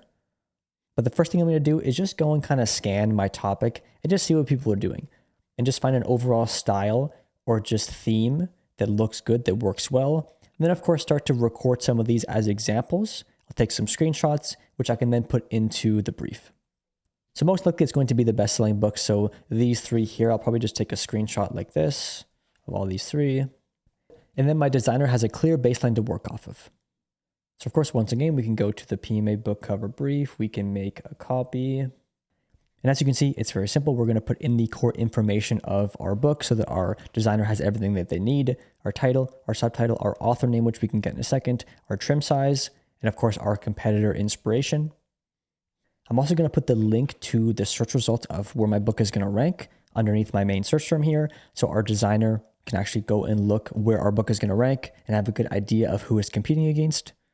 And of course, just some simple guidelines for our designer. So I'm just going to simply put the inspirational image here of our competitors. I'm going to fill out my information so we can go get our title. So when it comes to actually finding a pen name for your books, how Amazon works is that you can publish as many books as you want with as many different pen names as you want. But if you want an actual author profile with a photo, a bio, and a page that people can click and see all your other books, you can have up to 3 of those as of right now. But when it comes to just picking a pen name, we can do this now and do the author central thing later. But I wouldn't stress too much about this. I would just use a simple pen name generator like this one, find a name and go with that. A big thing to do is align it with your competitor pen names because let's say it's a book on wall parties for women. You don't really want a guy writing that book. You want it to be aligned with who your customer is going to be. Or you can also do a brand. So maybe you want to do a publishing company that relates to just your topic. Maybe it's Inspiring Stories is your brand name or something. Not a very good example, but you get the idea. But the important thing to note is that if you do feel weird about using a pen name, a name is just a name. For all customers know, your real name could be a pen name. Your pen name could be your real name. Nobody really knows. It only holds weight to yourself. And so it might feel weird to you, but it doesn't really matter. Actors use fake names. It's just very common. And I wouldn't stress about it. It's not going to make a difference. It's just a name. So pick a pen name, pick a brand name that makes sense to your topic, and just go with that. In this case, let's just select a gender. Let's go male, and let's go generate name, Paul Webb. There's my pen name. That easy. So I can put that under my author, Paul Webb. I actually kind of like that. And now when it comes to the trim size, how big our book actually needs to be, we can simply go to our topic here and look at our competitors. So I'm going to click on this book here and look at their information, and we're going to see the trim size is 6x9. And so I'm going to look at a few more just to reference this to make sure that it is accurate. You can go to this one here. This one's 5.5 by 8.5, so a little bit smaller, but still basically the same. We can also click this one here and see what they're doing. Another 6x9. And so it's not super important, but in this case, anything from 5.5 by 8.5, which is a standard book size, to 6x9, which is a bit larger, will work fine. In this case, I think I'm going to go 6x9. But once again, this isn't super important, but the important thing is it makes sense for your book and it's aligned with your competitors. And so if it's more of a self-help workbook, it might be more of a square where they can flatten it out and write in it. Same with a cookbook. But in this case, a normal size book works perfectly fine. So we're going to go 6x9. So now my designer has everything that they need. And once again, it makes it super easier for you because you just have to fill this out. All the hard work is done. All the research is done. You're just putting in your information. And so now when it comes to must-haves based on your niche, this is where you can put in some extra bonuses. So if we go back to our topic here, if you see some of the topics, some of the books, had a few different badges on the front, which is something that we want to take note of. And so this one here has Lionel Messi on the front, just focusing on that specific player, which can be desirable. This one here has a badge as well that I can't really read. It says the mental mindset for sports success plus 100 affirmations. So just a bonus of what's inside the book. If you do have any extras, it might be, worthwhile to put this on here. And that's what you can specify under that section here. So maybe I just have my, bonus mindset masterclass or something. But in some cases, you might not have anything at all, which is also fine. So I might say here, it's going to be a badge, and I can put in the text for that badge. So bonus mindset masterclass. We have our examples, we have our designer guidelines. It's really that simple. The last thing we need is the link to our keyword. So we can simply click enter. We can copy this link. And from there, I can put that there. So now they have the link where our book is going to rank. So they know who we're competing against. They have some good examples of similar books and similar covers that we're looking for. They have our title, our size, our author name, any bonuses. They have everything that they need to make a good cover. And of course, they have the guidelines down here as well, which is just covering a few important topics like ensuring the title is legible as a small thumbnail, build the cover around the title, have strong contrast so that everything blends nicely and is easily visible. Ensure the cover stands out under the search results. The link is above. It's just going to set them up for success. So when it comes to the book cover creation, you're of course going to fill out the PMA book cover form with all your information. We're going to go and find a designer on Fiverr and get multiple ebook covers made. We're going to dive more into this in a second. And then after we select a winner, we're going to get the full paperback and of course audiobook cover once we have our page count as well. So I'm simply going to go to Fiverr and type in nonfiction book cover. And the reason we want to get ebook covers made is because two reasons. One, we don't have our page count yet. We're going to get that later. And two, ebooks are very cheap. So as you can see, we can get a nonfiction ebook cover for $10, $20. And so we can easily get 3, 4, 5 of these made and find the one we like the best. And we're not committing to any one cover yet. We're not spending a bunch of money on one designer, yet we're getting multiple options. And then when we find the one we like the best, we can then get them to turn that ebook cover into an actual paperback and audiobook. And so go and find some designers. Here's one here that does have some medium content style books. We have interesting facts. We have starting a small business. So for $20, I'll probably go and get this person to make me an ebook cover for my inspirational soccer stories book. And then from there, I'm going to continue to look and get more covers made. So go and look at the cover designers here, find the ones that you like, favorite them, get a few ebook covers made, and then depending on what you get back, you can of course pick the one you like the best, go and compare it to your actual topic, see if it's going to stand out. Is it easy to read? Does it look good among all the competitors? And then when you pick the one you like the best, we can simply get our paperback cover made when we have the page count, as well as our audiobook if that does apply. The alternative, of course, is to find a higher level designer. So as you can see, there are some designers here that are more expensive, $80, $50. So you can go that route too. You can just find a good designer that you trust to make your cover. In many cases, it will be okay, but sometimes depending on the niche, it is nice to get multiple done just because you're going to see different styles and some styles might just fit better than others. So of course you can also get covers done with the urban writers, but I personally like using this method because it's the cheapest to get the most covers back. And it's nice to see multiple options and pick the one you like the best. All right, so another way we can actually get our book cover created nowadays is using AI. So the image generation models of things like ChatGPT and Gemini are getting very good. So definitely would test it out to see what it comes back with. So basically what I did was I just asked it to make me a book cover and I added my book title, of course. And I've also attached a few reference photos. So I did attach a few photos from my topic and this is what it came back with. And so I'm actually really happy with this for this specific book. This doesn't always work the best for other nonfiction topics like fitness books and that type of thing. But for a children's book like this, it's definitely on par with the competitors and I think it actually looks super good. And it didn't let me do it at first. I think it thought I wanted it to copy the covers, but I just simply said, don't copy the covers, just use their style, make it unique. And it did. It did make a unique cover and I actually think this is really good. So definitely give this a try, or you can at least use it for inspiration to give to your cover designer. So now let's move on to phase 4, which is our book accessories. There are a few important things we have to create in order to be able to publish our book on Amazon, so it is a complete package. And so the first thing is our book description. So how can we actually create a great book description? So one thing you have to understand is that it's not our job to create desire. It's our job to channel existing desire toward our product. People already have a desire. They know what they're looking for and they know what they're seeking. It's not our job to be creative and tell them what they want. It's our job to understand what they already want and channel that into our product. And so step 1 to creating a great book description is that a great book description starts before the writing ever does. And so they come from understanding the reader's real desire, not surface wants. It comes from understanding the frustrations that they can't quite name.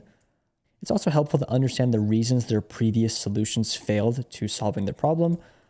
We also want to know the outcome that they care about most so we can deliver on that. And most importantly, if you understand your reader better than they understand themselves, the description is going to write itself. And so when it comes to actual description structure on how we're going to create this, is we're basically going to be problem aware, be mechanism led, and outcome driven. So we're going to make sure that we know what issues they're dealing with. We have a mechanism to help them solve it. And this is what the outcome is going to be when you use this mechanism. And so we want to show that you understand the reader better than themselves. We want to outline the reader's existing desire. We want to explain why their past attempts didn't work. So this is very similar to what we just talked about, but it's a bit more thorough of an outline. We want to introduce the reason that this approach works. So now we're talking about our book and why it's enticing. And of course, sometimes this structure works better for other books, more outcome-based books like losing weight, for example. We want to show the after state the reader wants. What's going to happen after they buy this book? What are they going to get? What are they going to experience? We, of course, want to support this with proof, not features, as well as want to remove any doubt and then invite them to buy. So if this makes no sense to you, that's fine. I have another prompt for you so you can create it effortlessly. But most importantly, a very, very important rule to understand is that people don't care what's inside your book. They care if it aligns with their desire, and of course, it solves their problem. And so features are just the mechanism. So we don't want to package it in terms of features. We want to package it in terms of this book has this because of X. So this is the exact structure that I follow as well in my video on my landing page for my course. So if you're interested in how this structure works, go and watch this video. It's going to speak to you directly as an Amazon KDP publisher or an aspiring one. And if you have any sort of inclination to want to book a call to learn more about the program or even join the program in general, you just prove the concept of this structure. And that's why we have to use this in our book descriptions. And it's just going to allow a lot better of a result compared to our competitors, because if people are reading multiple book descriptions, they're thinking about what book they want, especially if you are in an outcome-based topic where people want to solve a problem, lose weight. When we do position it this way, the reader is going to know that we know who they are, what they're suffering with, how to solve the problem, and they're going to be way more inclined to buy our book over somebody else's. So you can find the link to this video in the description below if you did want to check it out and look at this structure in action. So when it comes to actually creating our book description, you can use this simple prompt that I've given you in the resource package. It's very effective. So as you can see, it just gives you the initial prompt. It goes over some important things that we want it to do with the output. Then it goes into some information that we have to fill out. This is things like our target reader, the desire of the reader, the core problem they're facing, why they haven't seen results, what outcome they're looking to get from this book, maybe the unique mechanism that we have and that we're offering, the core transformation they want to have with your book, and a few other things here, as well as we're going to input some competitor descriptions, mainly so the AI can take the overall structure and how it's laid out. Does it use emojis? Does it use bullet points? I think it's important to give it a baseline to start with. Otherwise, it's not going to give you back the format that you want. It just has some other requirements here based on the output, so it does do an effective job and you get a good description back. And when it comes to filling these out, just go through your topic research and fill it out the best you can. If you're having trouble, you can always put it into AI with your topic research prompts in the same kind of place, or even the same place as your book outline, and get it to fill it out for you. As long as it's rough and you have the main features, that's fine. And then of course, after you get an output, you can then go and rework it if you have to, because you will have a finished description. It's gonna be a lot easier than understanding what to put in to begin with. So this is mine here. I just filled it out the best I could. I actually got AI to help me with it to make it easier. So we have their desire, the target reader. In this case, in my niche, is actually quite interesting. A lot of parents, grandparents, and coaches are the ones buying these books for the kids. It's not going to be a kid that's 6 years old going on Amazon and buying this. So this is very important that you're learning who your actual customer is, not just who your book is targeting, because this is going to change how you position your description and who you're speaking to. We have their desire, their core problem, yada, yada, yada. We also have, of course, the book descriptions. So I pasted in some of my competitor descriptions just for the formatting, the structure, and so AI just knows how to paste it. So we have 3 of these here, and then I took this and I, of course, pasted it into ChatGPT to get a response back. So the initial response it came back with was just this block of text, which was not correct. I did actually add some information into the notes here, so this shouldn't happen to you. But if it does, you can just further prompt it if you'd like. And in this case, I just said, please, can you align this with the actual competitor's formatting? I don't like this wordy text.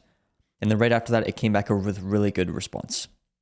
So I pasted it into a Google Doc because it's easier to see.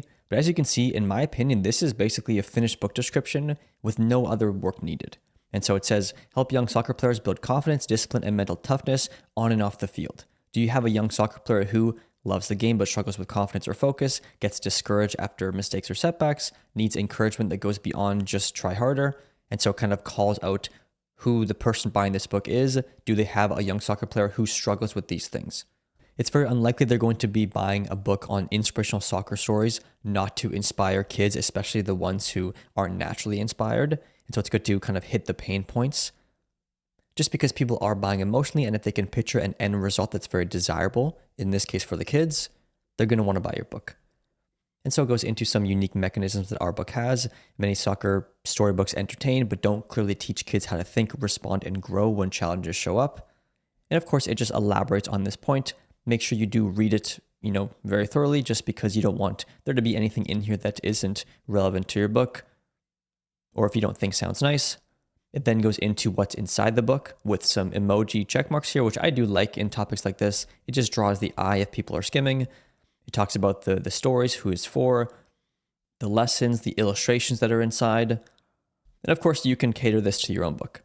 It also goes into why parents, teachers, and coaches choose this book. So it just kind of emphasizes the unique mechanism it has, why it stands out from other books, and why they're going to actually get a good result after buying it.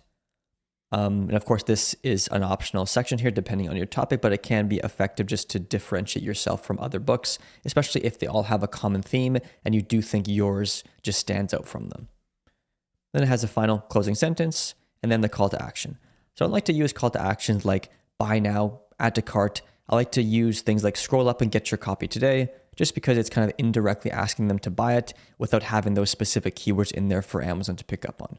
It's normally fine. People do that. But I like to keep it simple like this. And so the book description prompt is very effective. Like I said, this was basically the first output after one minor adjustment, and I'm really happy with it. And once I have this now, I can just go through and make sure everything is right and add in anything that it missed. So now that we are starting to get a pool of content for our book, now's a good time to go over the PMA file organization document. So this will be in the resource package as well, of course. And this is just a place where you can put all this content. So when you do go to upload your book, you're not scrounging around looking for it. You have it all in one place. So this is where we can put in our title, our subtitle, our author name, our book description. So I can paste my book description right here. We can do our categories, of course, which we're going to get into in just a second, and then everything else that you're going to need. things like your ebook manuscript, your ebook cover file, your paperback manuscript, paperback cover file. And of course, it also has the launch timeline as well. So now that you're starting to create some content, definitely go and put it into this document. It's going to be way easier when you go to upload your book and you have everything in one place. So now that you've created your book description, we can now go into the next part of our accessories, which is our A+ content. This is a very important part of our product page. It's going to showcase just mainly the interior of the book and the overall experience the customer is going to have. And it's a great way to close the sale if they're still on the fence, if they've been scrolling around and they see your A+ content. If it hits them the right way, it's definitely going to push them to buy. So A+ content is basically just bonus material on your product page in the form of images, specifically modules. So this is where we can showcase the interior of our book as well as the main features of it, just so people can envision the experience they're going to have when they do buy and read it. And this is mainly where we want to hit the desire. So why are all these features valuable? They already read the description, they read your title, they looked at your cover, they get an idea of what the book is and what's coming inside. Now, how can we showcase that this is going to deliver on our promise in a very valuable way? So if you are on the product page of a book on Amazon, you can simply scroll down, and this is where you're going to see the A+ content.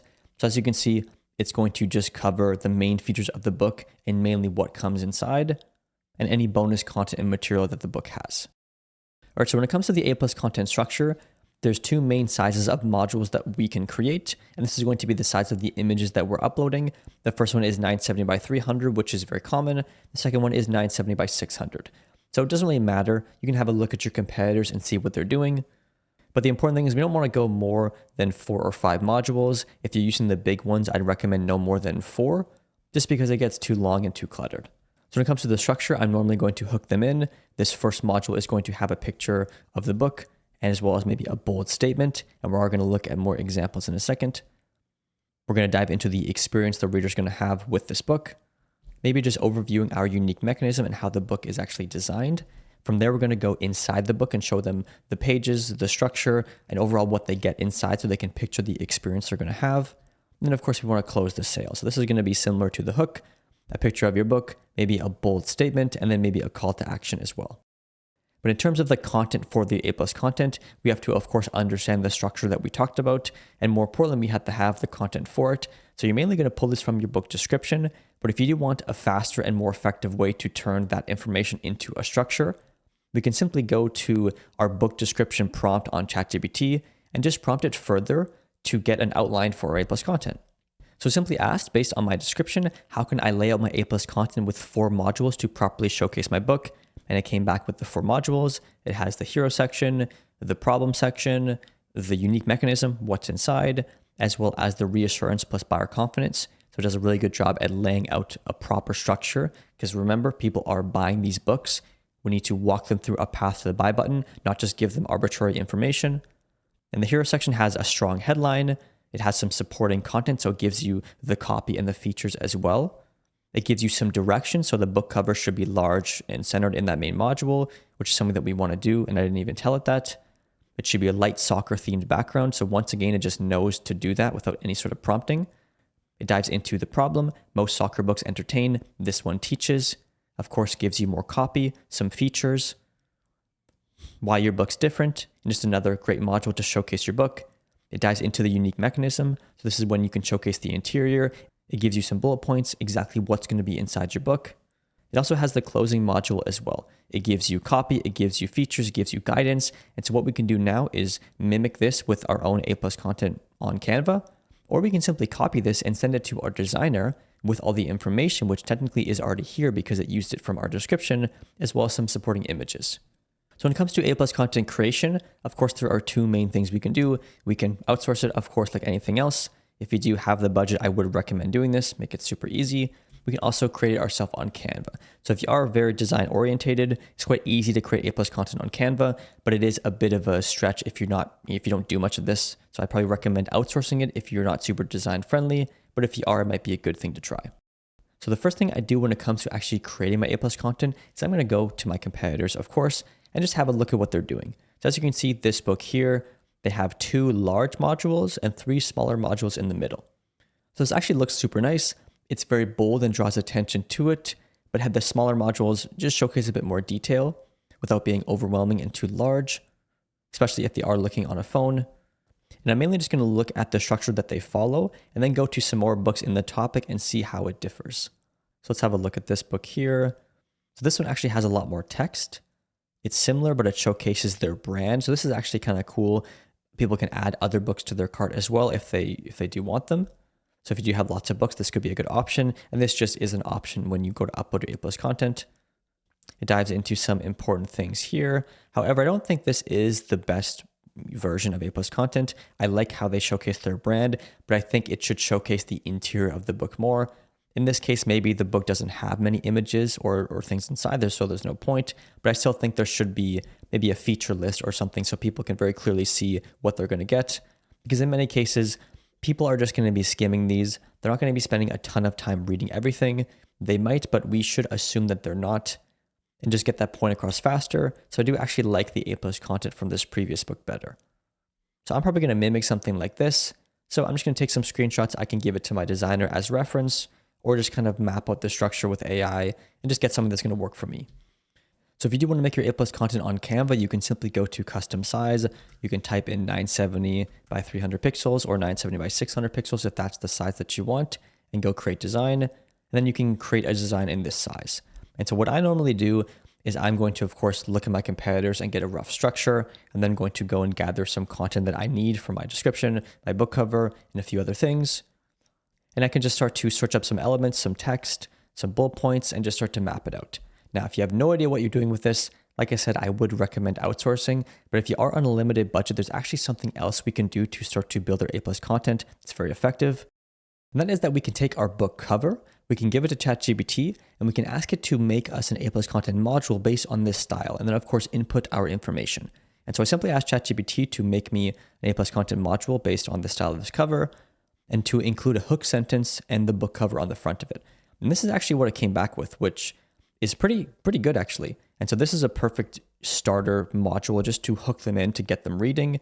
And so it says inspiring real life soccer stories that motivate and empower young athletes, and then discover a collection of true soccer stories that encourage courage, discipline, and mental toughness on both on and off the field. And to me, this actually looks super good. It matches the style of the cover. It's easy to read. It looks like it's professionally designed. And even if I don't use this specifically, I can then go and take this and give it to my designer, and they have a really good baseline to start with. So I simply took the output that it gave me, I pasted it onto my 970 by 600 pixel canvas, and now have a really good starting point. So from here, I can continue to build it out, or I can even continue to prompt AI. In this case, I was trying to get it to showcase the interior of the book. And of course, if you do have some interior images, you can give it to ChatGPT. But sometimes this is actually quite tricky to do. As you can see, the images it comes back with aren't always the best. And so what I decided to do actually was just ask it for the background image. So now I have the background image that kind of sets the stage for the entire A+ content. And what I can do is use this on Canva and then put some text over it with the features of the book as well as the interior images. Or I can simply give this to my A+ content designer, and they're going to have a really good baseline to start from. So I will show you how to outsource your A+ content in a second and where to go. But if you do want to create this yourself and save some money, we have our first module here, which I think was really good. From there, we can paste in the background image here and then just use some of the elements to add to it. So we can go to text, add a title, and we can try to find a font that is very similar to this one here. So you can just mess around and add some elements. I add some text here that says filled with engaging illustrated soccer stories. And this is where I probably would paste in the images of the interior of my book, just so people can envision that experience. Because if they're just buying a book based on a book cover, they don't know what they're going to get back. And so the more you can showcase of the interior, the better, because they're basically going to envision themselves reading the book. And if they've already envisioned themselves doing that and they like the experience, they're just going to impulsively buy it. And I can keep going and referencing my competitors' A+ content just to get an idea of what I should put in. So I do like these bullet points here just to showcase the main attributes of the book. So I'm probably going to mimic that as well as the interior images too. And just slowly start to build it out, have some fun with it, and see what you can come back with. So you can just add some bullet points like this based on what you have inside your book, format them nicely so it actually looks good, and maybe condense them so it's bold and easy to read. You can also add some of the interior pages here as well. But the important thing is you have to think about that there is somebody on the other side looking at this, debating if they should buy your book or not. And so it's not just about nice design, it is about the copy, because people will be reading it. And that's why, crafting a good book description, title, and cover design is so important, because people are contemplating if they should buy this book. And if you just have vague copy that, oh, this book is cool, it has some stuff in it, no one's going to care. But if you hit them emotionally, speak to their desire, speak to their problems, and showcase how this book is going to help solve them, they're going to want to buy your book. And so don't underestimate the power of the copy that you put on your description, your A+ content, and anywhere on your product page, because it will affect how somebody purchases your book. And they will buy your book over another book if it does a better job of this. And so, of course, if this is too much for you, we can simply outsource that. And the best place to do that is, of course, on Fiverr. And so I'm just going to go to Fiverr, type in Amazon KDP A+ content. And once again, just look for some designers that have some samples that I like and go from there. So we have, let's have a look at this one here. And we just want to see that they know what they're doing and they've created A+ content for books. You will find a lot of A+ content for other products on Amazon, not necessarily books, but I want somebody who's actually created them for books because they know what it should look like. And so this person here definitely has some good examples of A+ content. So we can simply go with this package here, or what we can also do is message them beforehand, ask them for maybe a quote on what we're specifically looking for, or even try to get a sample from them. In many cases, you can negotiate if you have a limited budget, say, hey, can you work within this budget? And they will make it happen. So when it comes to uploading your A+ content, this is going to be done after your book is live. So basically, we're going to go to our KDP dashboard. We're going to go into marketing at the top up here. Then we're going to go into A+ content and then choose our marketplace. So you have to upload A+ content for each marketplace. I normally just do the US, Canada, UK, and Australia. Just makes it faster, as well as those are the main marketplaces. But all we're going to do is simply go into .com, click Manage A+ Content. From there, we can simply click Start Creating A+ Content. We're going to now add our modules. So because we're using the 970 by 600 modules, we can add those in. And something very important is that you don't actually see any of these here. It's quite confusing. But if you're looking for the different size modules, the 970 by 600 is this one here. Just remember this white and brown dog. The standard image header with text, and the 970 by 300 pixels, the smaller one, is going to be the standard image and dark text overlay with the 4 dogs here, or 5 dogs, I guess. And so these are the 2 that you're going to use. Ignore everything else. But of course, if you are going to have other products on your page, you have options like that. So we can link our other books if we have them. But for now, you're going to use one of these 2. In this case, I'm going to use the bigger one. So as you can see, now it says 970 by 600 pixels, and you probably wouldn't have known this otherwise. And from here, all I'm going to do is add our images. So once we add our image, we can add in some backend text, which is going to be the backend keywords, I guess. So I'm just going to type in things like soccer, inspirational stories, and just things that relate to my book. Now that we've added that, we can add more modules simply by doing the same thing. Add module, click on the large one here, and do the exact same process. And once you add all your modules, we can then go and actually apply this to our specific book. So this is why you have to do the A+ content after your book is live, because it has to actually have a book to go to. And what we're going to do is basically take our book's ASINs and put it in here. You're going to see it pop up. You simply click it and it's going to apply that ASIN. And so the ASIN is going to be on your KDP dashboard. It's super easy to find. It's just going to be beside your book title once it is uploaded. And you will see this very clearly when you do upload your book. And we're going to do this for our paperback as well as our ebook because they're technically 2 different ASINs. From there, we're simply going to click review and submit. We're going to have a look, see if it looks okay. If it does, we're going to upload it. Amazon will take a couple days to approve it. Sometimes it's faster, sometimes it's slower, but once it is live, you will see it on your product page. And of course, this is going to be done after we upload our book, which we're going to get to later in the video. All right, so by this time, it's probably likely that your book will be finished writing, either from your ghostwriter or from yourself. And now that leads us to phase 5, which is getting our book ready to actually publish, which is our editing and our formatting. And so when it comes to editing our manuscript, there's a few things we can do. The first way is to use Grammarly ourselves. It's relatively easy to do, as well as it is a lot cheaper than outsourcing it. We can also, of course, outsource our editing. It can get expensive, but depending on the size of your book, you can go to Fiverr, you can go to the Urban Writers and just get it priced out. When it comes to the Urban Writer AI package, if you are using that, they will give you a brief edit. If it does sound good after you get it back, from there we can do a simple edit with Grammarly just to catch anything that maybe they missed, as well as just to improve the flow slightly. If you are worried about your book sounding like AI, then you can always get it humanized. Like I said, they do have this option on the Urban Writers, but they will normally do this for you. But just read over your book and make sure that it does sound nice. All right, so when it comes to editing with Grammarly, there's two things we can do. We can either just open up our Google document and get our Grammarly extension like I have here, and this allows us to do any edits in a Google Doc, or we can take our text and copy it into a document like this, which is on the Grammarly site. And then we have access to all these tools. So we can just do the basic tools where it catches any punctuation, grammar errors, spelling errors, as well as any flow inconsistencies. And normally I will just go through my text, look at what it recommends, see if it makes sense, and then click on it if it does.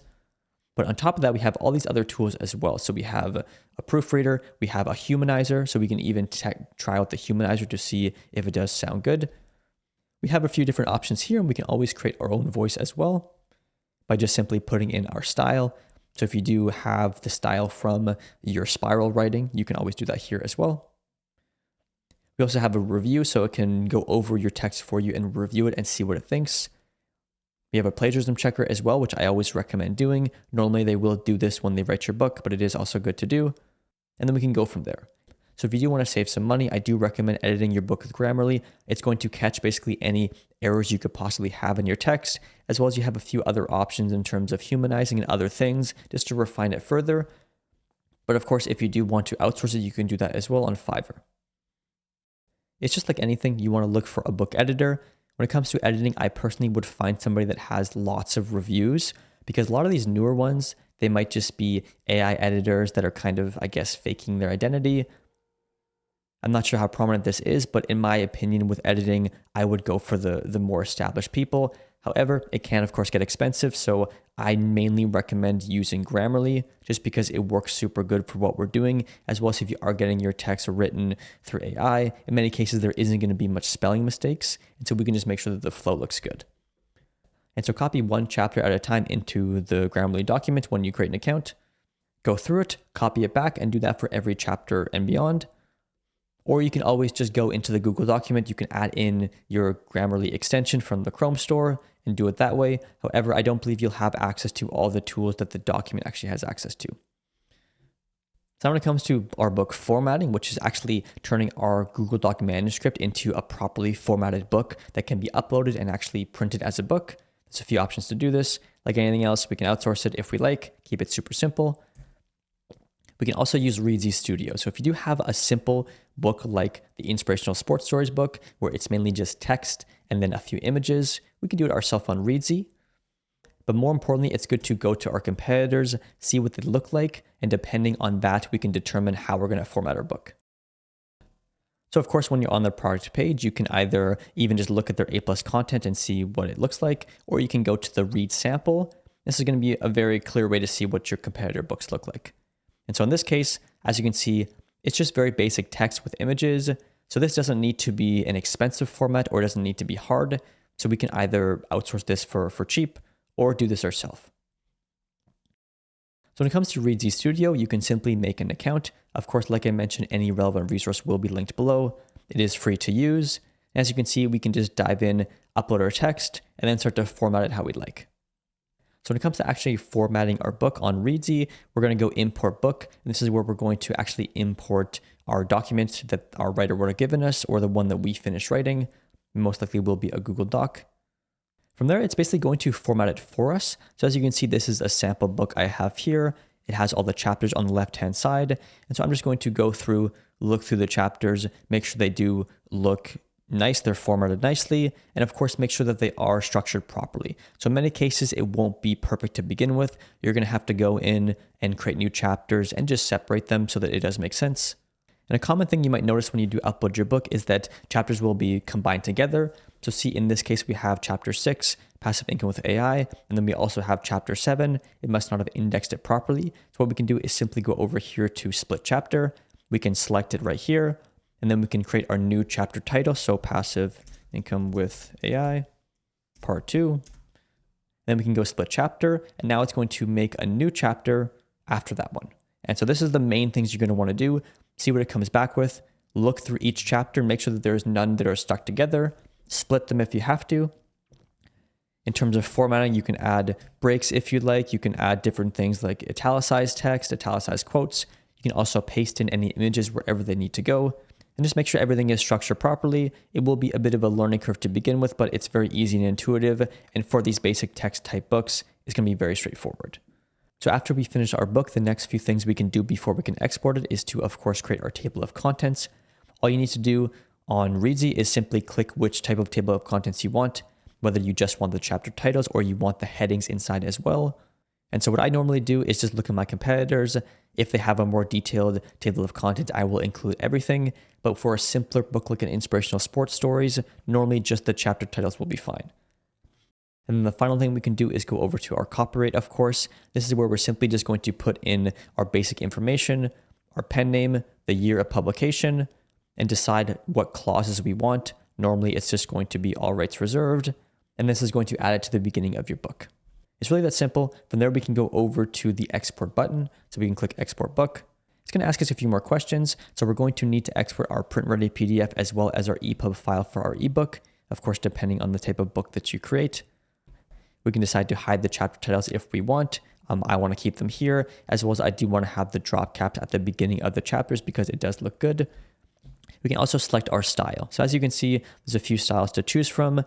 I personally like Readsy or Classic. This is going to be the normal nonfiction type book. Romance is going to be more of a fiction book. So I'm going to go with Classic. From there, I can simply click Export Book, and it's going to export my EPUB file. And this is going to be the exact file I can simply upload to Amazon. On top of that, I can also do the print ready PDF as well as a separate export and get that ready to upload. So it's really that straightforward. It is very intuitive as well because it is a formatting platform. It's not like Google Documents where you have to add in the margins and the page breaks as much yourself. It's going to do this for you. And all we have to do is make sure the text looks good, put some spacing if we have to, add some images, change the text style if we need to, make sure the chapters are structured correctly, and then when we export the book, we can go in and look and see how it looks. And if there's any errors that you think aren't right, you can simply go back to that section of the book, make the change, and of course, because it is very intuitive, it will do it effectively for you, and then re-export your book. So do that for your ebook as well as your paperback. And of course, just like outsourcing anything, Fiverr is going to be your best friend. In terms of book formatting, I like to type in specifically ebook formatting, just because it just gets back the correct results that we're looking for. If you just type in book formatting, it will also show you some people who want to publish your book for you, and we don't want that. We just want somebody who's going to format our book. And so we can find somebody we like. We can look at them here. Some of them are going to be more expensive than others. And depending on the style of the book that you have, you can even give them a message and get a custom quote. In many cases, it will be cheaper than what it says here, especially if your book entails less. But if you do want a good formatter, this is actually one here. You can search her name up. She's super good. She's super cheap. And you can actually get a custom quote from her. So ask her, for your specific book, how much it's going to cost. So if you did make it this far in the video, definitely go and check her out. She will do a good job. All right, so once you have everything for your book finished, now it's time to upload it. So when I say upload it, what we're going to do first is simply upload it as a draft, just to see and make sure that there is no errors, because sometimes maybe your cover size is off or your manuscript didn't upload correctly. So we want to do this beforehand, just so we can correct any mistakes. And then when we know it's good to go, we have the draft ready, and then we can go to publish it when we can. But on top of that, we also need to get a few other things that we need for our backend, which is our keywords and our categories. So this is where we upload our book into categories, of course, that we want it to show up in, as well as get our backend keywords for indexing and ranking purposes. Like I mentioned earlier, if you did create a book on your specific topic, you will rank anywhere that's necessary, but it is still good to put in your backend keywords just for that extra metadata. So when it comes to getting your backend keywords, I like to keep it super simple. All you're going to do is go to Amazon. You're going to type in your topic. So in this case, I can go inspirational soccer stories and see what search recommendations you get. So you don't always get them here. Sometimes it doesn't work very well. But basically all we're going to do is look for what people are searching in on Amazon based on our topic. And that's what we're going to put in the backend. And so for my specific case, if I don't find any options for that, the second thing I'm going to do is go and look at the books in my space. So for example, we have inspiring stories for young readers. We have soccer stories for kids. So these are different audiences that aren't necessarily in my title. So that's what I want to showcase. And our main goal with our backend keywords is just to put in related search terms that aren't already in your title. If you do this, you're going to be more than fine. And once again, I can go to my file organization template and just start to write some of those in. So even if there is some overlap, that's fine. But in this case, I do want this main search term to be covered, so my book gets indexed under that search result. So if there is overlap, that's no problem. And how Amazon works is it will mix and match these. So basically every combination of all your keywords, it will use as indexing as well. So your book will go very, very wide and just go anywhere that's relevant. So we can also go for young readers because that was a main topic in the space. This one here, soccer legends, maybe that's a good one. So we can put that in as well. And we can even see if people are typing it in. So soccer legends, there is some books here. So I'm definitely going to add that in. And right now I'm just getting prepared to upload my book. That's why it is good to put it just in your document for now. So the next thing you can do to actually find your backend keywords is to go to the BookBeam web app if you did download it. And you can actually type in one of your competitor books and it's going to give you all the backend keywords that it ranks for. So all I need is to get the ASIN for this book. So I can go to one of my competitors. I can scroll down. The ASIN is going to be right about here. So copy this ASIN under product details. I can type it in here and click find keywords. And now it's basically going to find a bunch of keywords that this book gets indexed for. And this is probably the easiest and fastest way to get your backend keywords and just streamline the process. So if you are interested in BookBeam, like I said, I will leave it linked below. It definitely is a great tool and I do use it for lots of different things. And we're also going to dive into it for categories as well. So now as you can see, it's going to find a bunch of Amazon keywords for you. And we can simply copy these, put them into our template, and then they're ready to publish and upload. So we have soccer activity book for kids aged 6 to 12. So although this isn't directly related, it's still good to put in because we're already going to be indexed for our main search term very easily because our book is targeting it. And so if you do go a bit wider for these, that's perfectly fine. So we're going to copy this one. Books for 12-year-old boys soccer. That's good too, as long as it's something that's different than our title and our main metadata because we don't know what people are searching up, where our book's going to rank, how much activity is in other places of Amazon. So even if it is kind of unrelated, but it's still on the same core audience, then that's perfectly fine. So use BookBeam if you have it and get a bunch of related keywords. But like I said, don't stress about this too much because we did create a targeted niche down book for a specific search term. We are going to rank anywhere that's relevant. And so this is just bonus in my opinion. So now when it comes to our actual book categories, we can go and find 3 of these, and then we can get our book in those 3 categories. So basically to find these categories is very simple. We're going to go and look for our competitors and see what categories they're in, and we're going to find some clear patterns alongside them. And we just want to find this sweet spot between relevancy and potential. We don't want to be in the most saturated and busy categories, the main ones, because our book will never get seen. We also don't want to be in categories that are so deep in Amazon that no one even searches them or goes into them. And of course, we don't want to put our book in any categories that aren't relevant to our topic because it won't help with indexing. And sometimes that can actually cause a problem with your account. So once again, we're going to go to one of our competitor books. We're going to scroll down. As you can see, it's going to show right underneath the product details what category these books are in. And if you had the BookBeam tool, that's actually going to show you the actual category strings. So when you do upload our book, we need to know the pathway to get to the end category. And it's going to rank your book in basically every one of these categories. Just like when we were in the bestseller categories in Amazon, you can kind of go deeper into them and they kind of link together. So that's basically what this means. And so you're going to have to do this manually by clicking on one of these categories if you don't have the BookBeam tool and seeing where it is. Otherwise, you can use it just by having the information here. So I'm just going to basically copy these categories here, have a look at my competitor, see if they align. But as long as they're relevant to my book, they're not too large and too competitive, then that should be perfectly fine. So BookBeam makes it easy to copy these strings here. So I can simply copy that. I can go over to my file organization and put in my first category path. I guess it didn't copy it correctly. Let's just copy it manually and go into here. And now when I go to upload my book, I know exactly how to put the book in the category I want to put it in.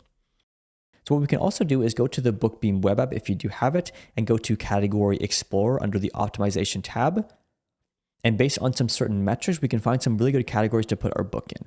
This is why I like BookBeam is you basically have a lot of different tools to use. And if you are publishing lots of books, all these little things are going to save you a lot of time and just streamline your process so it is easier. But if you have to do this manually every single time, it does become a pain.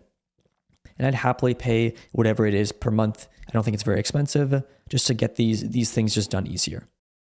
So we can simply go in, we can select our main category here. So I'm going to go to sports and outdoors. And then from there, I'm going to specify what I want the top ranked book to be in terms of its bestseller rank. And so why we want to do this is because some of the popular categories, the best-selling books are, in the category are less than 10,000 BSR. It's going to be very hard to penetrate the top 10 spots. But if we can pick a category that has maybe a 20 to 40,000 BSR, which is the top ranking book, then there's a very good chance that we could hit this BSR and actually get that bestseller tag. Because when you are a bestseller in a category, you get the orange badge on your book, and it really helps with conversions. So I'm going to go sports and outdoors. I'm going to go 10 to 20K BSR, 20 to 40K, sorry, and click find categories. And now it's going to show me category strings that fall under this parameter here. As we can see, the top ranking book in all these categories is going to be over 20,000, under 40,000. And we can just look and see if there is anything that align with our topic. And of course, if there isn't, we can simply change the parameter to find another one.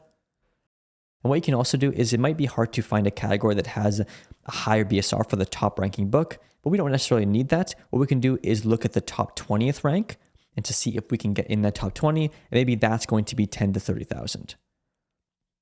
And so now there's tons of categories where the top 20 books is not going to go over 30,000 BSR, which is very possible for us to hit that. And it's going to give us potential to actually be in those top 20 spots and not just lost in the category and be number 300 or something. So we have sports and outdoors, miscellaneous, sports psychology. And normally what I'm going to do is look at my other categories that I already picked and see if they align with this and go from there. And so I don't see any specific soccer category.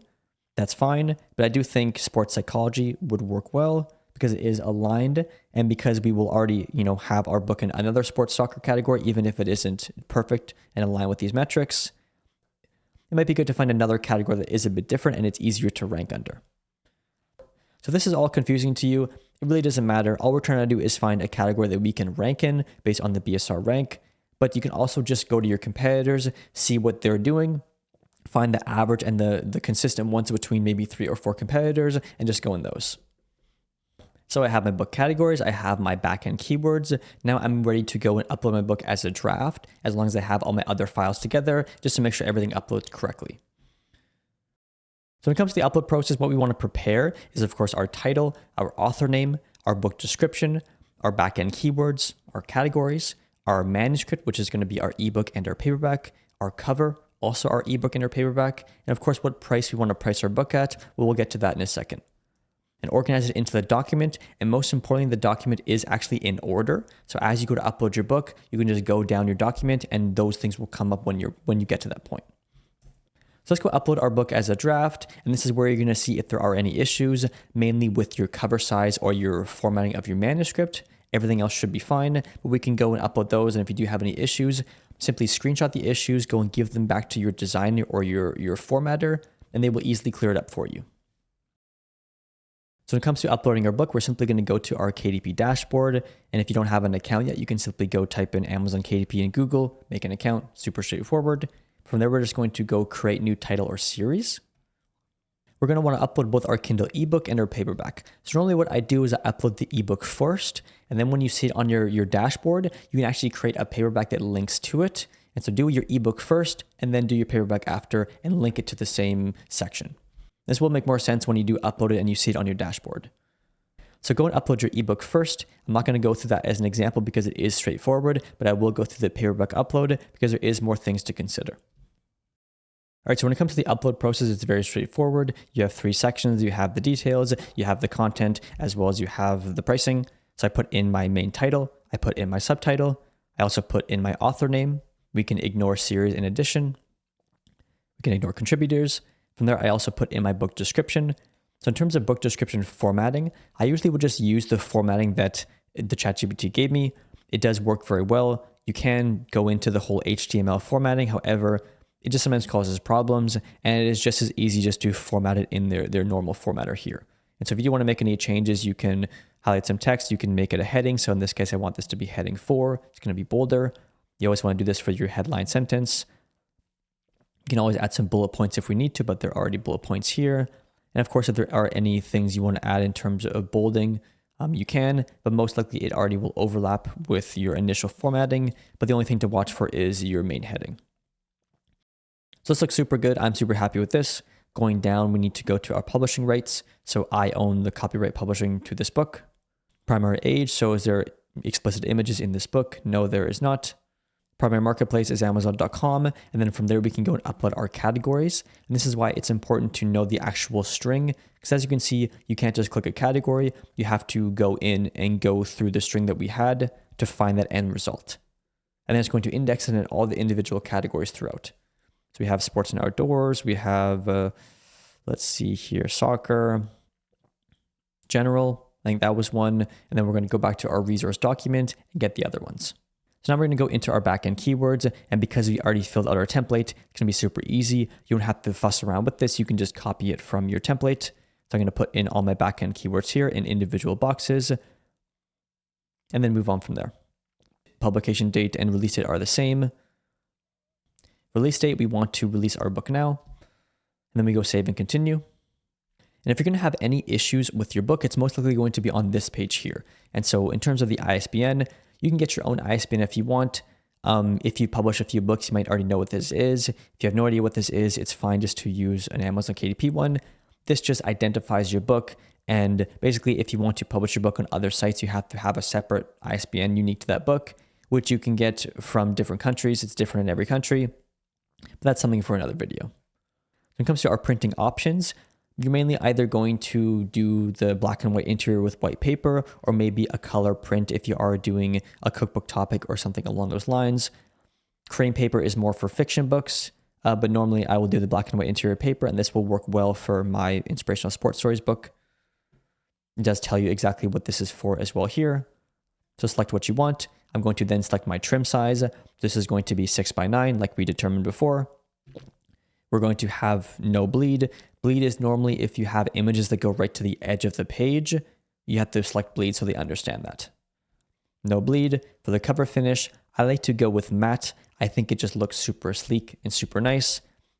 Maybe even for more of a children's style book, glossy might work well, but at the end of the day, it doesn't really matter.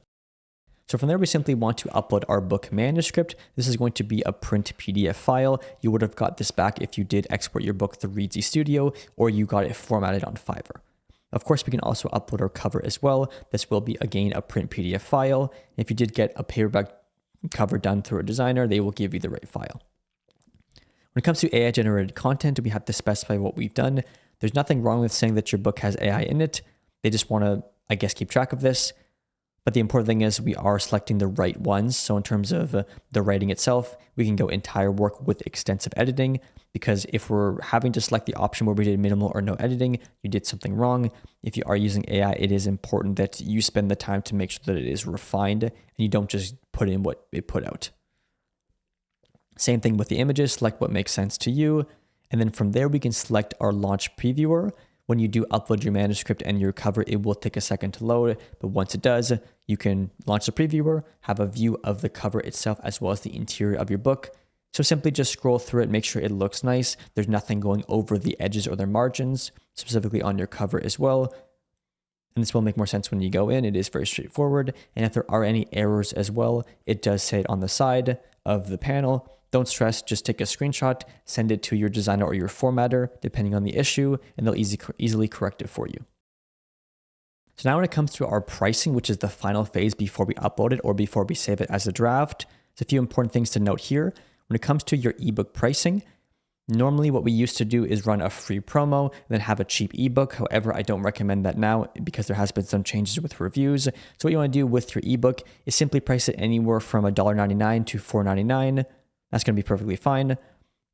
Considering your paperback, what I normally do is publish it at a discount.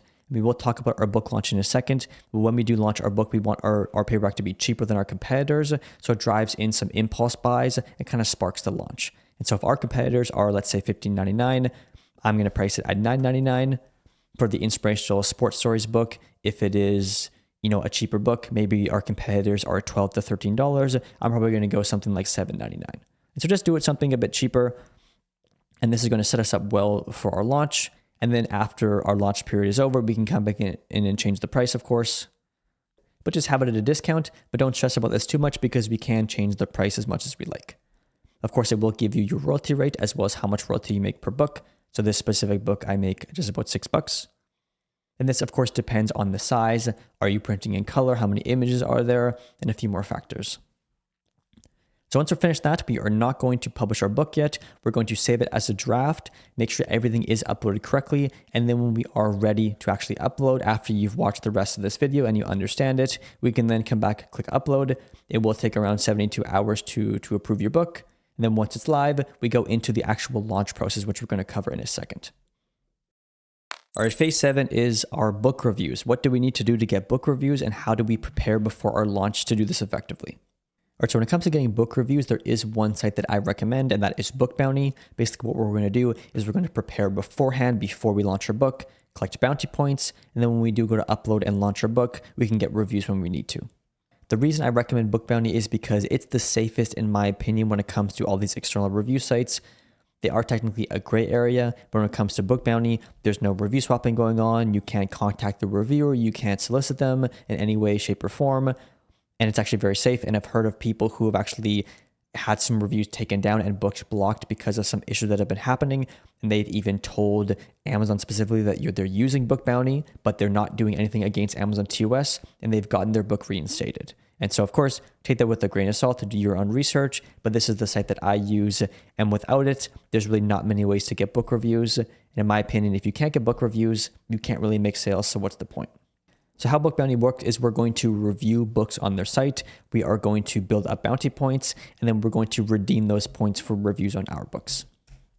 So we will get into our book launch in a second, but when it comes to actually getting reviews for our book during this launch, we want to aim for 10 to 20 per week. The old method was that we would use a free promo, get as many reviews as we can on that free promo. However, there's been some big issues lately with Amazon reviews. They're basically taking down a ton, and they're kind of cracking down on spammy AI reviews, which is a problem sometimes with these sites. And so we want to get 10 to 20 per week. We want to use the verified purchases, so people have to pay for our book. This is going to warrant a better quality reviewer. And of course, with Book Bounty as well, they're very on it in terms of compliance. And so it's only a matter of time before they change their processes to fix these issues and just make it smooth sailing moving forward. So we'll leave Book Bounty linked below. Of course, you can go and check it out. I believe their pricing is a few different options here. So what we can do is we can actually start with the reader account. So before your book is even live, pay the $5 a month. Then you can start to build up your points, as many as you like. And then when you're ready to get reviews, you can simply upgrade to the publisher account, and then get the reviews. And if you want to downgrade back to the reader as you're creating your next book, you can do that as well. So it is quite inexpensive. Once you do that, you can go inside the platform. So when it comes to actually leaving reviews and getting bounty points, we can go to the bounty library once we log in. The site's very simple. We can select the type of review we want to leave. So in most cases, I like doing a verified purchase just because it looked good on my account. I'm purchasing an ebook. I'm going through it. I'm leaving a review. That's what I recommend. We can simply click choose this bounty. It's going to show you the price of the book as well as how many bounty points you get. And then you can start reading the book. So when you click start reading, you can go and download or purchase the book. But the important thing is when you do this, don't just leave a review right away. Wait a few days, actually go through the book and see how it is. Is it good? Is it bad? And then leave your honest feedback on Amazon. Don't use AI to leave your reviews either. Make sure you are personally writing them out and making them high quality. It just makes it better and easier for everybody. So basically do this as many times as you can per week. I believe there's a limit to around 5 books or something like that. But you can check once you start reviewing books, and then build up your currency before you launch your book. So you can start this as soon as possible. Even when you're just in the keyword research phase, I'd recommend still starting this out, because by the time you launch your book, you're going to have a ton of bounty points built up like I have here. And then you can easily get your 10 to 20 reviews per week over time without having to just get them all as you get your points, and it becomes kind of a slog. So when it comes to actually getting reviews for your books, it's very straightforward. You can simply go under my books. I don't want to do it now because I'm basically showing you all the books that I have on the site. But you can just click start a bounty for that book, select what you want. In this case, we're going to select verify purchase, select the price that your book is. You can also select the marketplace that you'd like your review to be left, and just click start bounty, and it's going to then find a reader for you and basically just make a new bounty for a new review. 1 bounty equals 1 review. And so basically do 10 to 20 a week.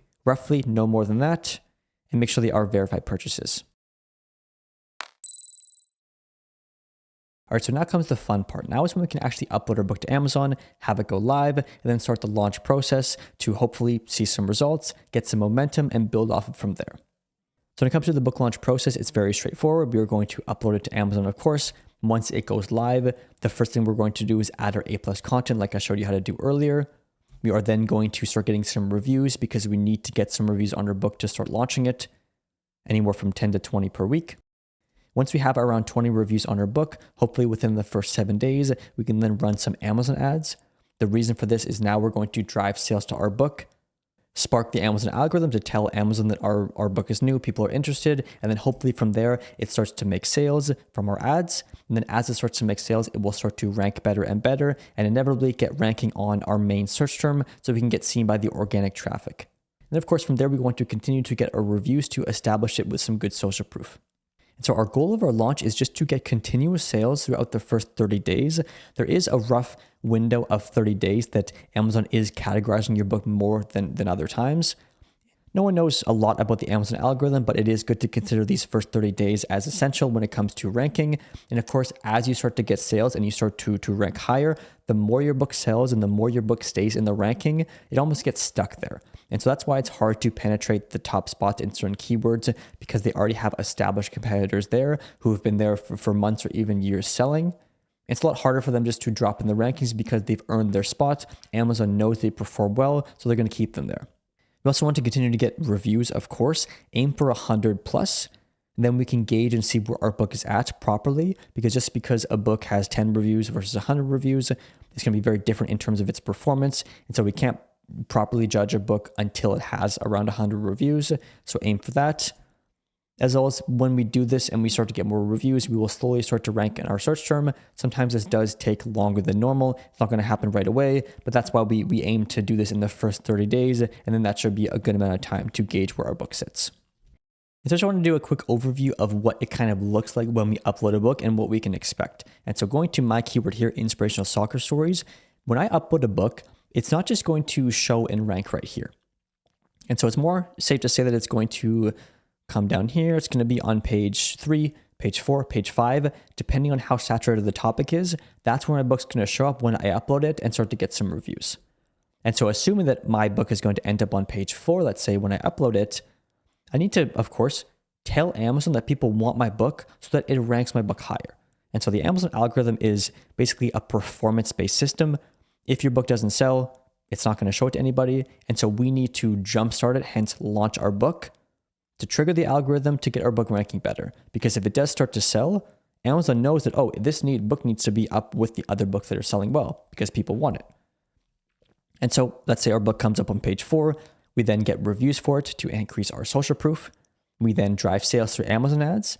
And if our book is selling well, it's going to start to creep up in the rankings, because as you can see on page 4 here, none of these books are really selling. They don't have many reviews. So once we start to show some potential, it's going to start to test our book in higher spots to see if people do want to buy it. And so then it's eventually going to go from page 4 to page 3 to page 2, and then hopefully to page 1. And of course, we have to pair our Amazon advertising with our reviews, as well as with our cover and title. So if we don't have a good cover and title, people aren't going to want to buy our book, which is why we put so much emphasis on it earlier in creating a high quality book. And then of course, like I said, our end goal is just to end up ranking here. It can take a bit of time, but when we do that, that's when we can start to get organic sales from the organic traffic and start to actually make some profit with our book. So I'm going to go over some results of a book that I launched last Q4. So I launched it in last August and then going into January. So we're going to look at the results just to see what to expect, see what a best case scenario looks like, just get an idea of what it looks like to launch a book and have some results.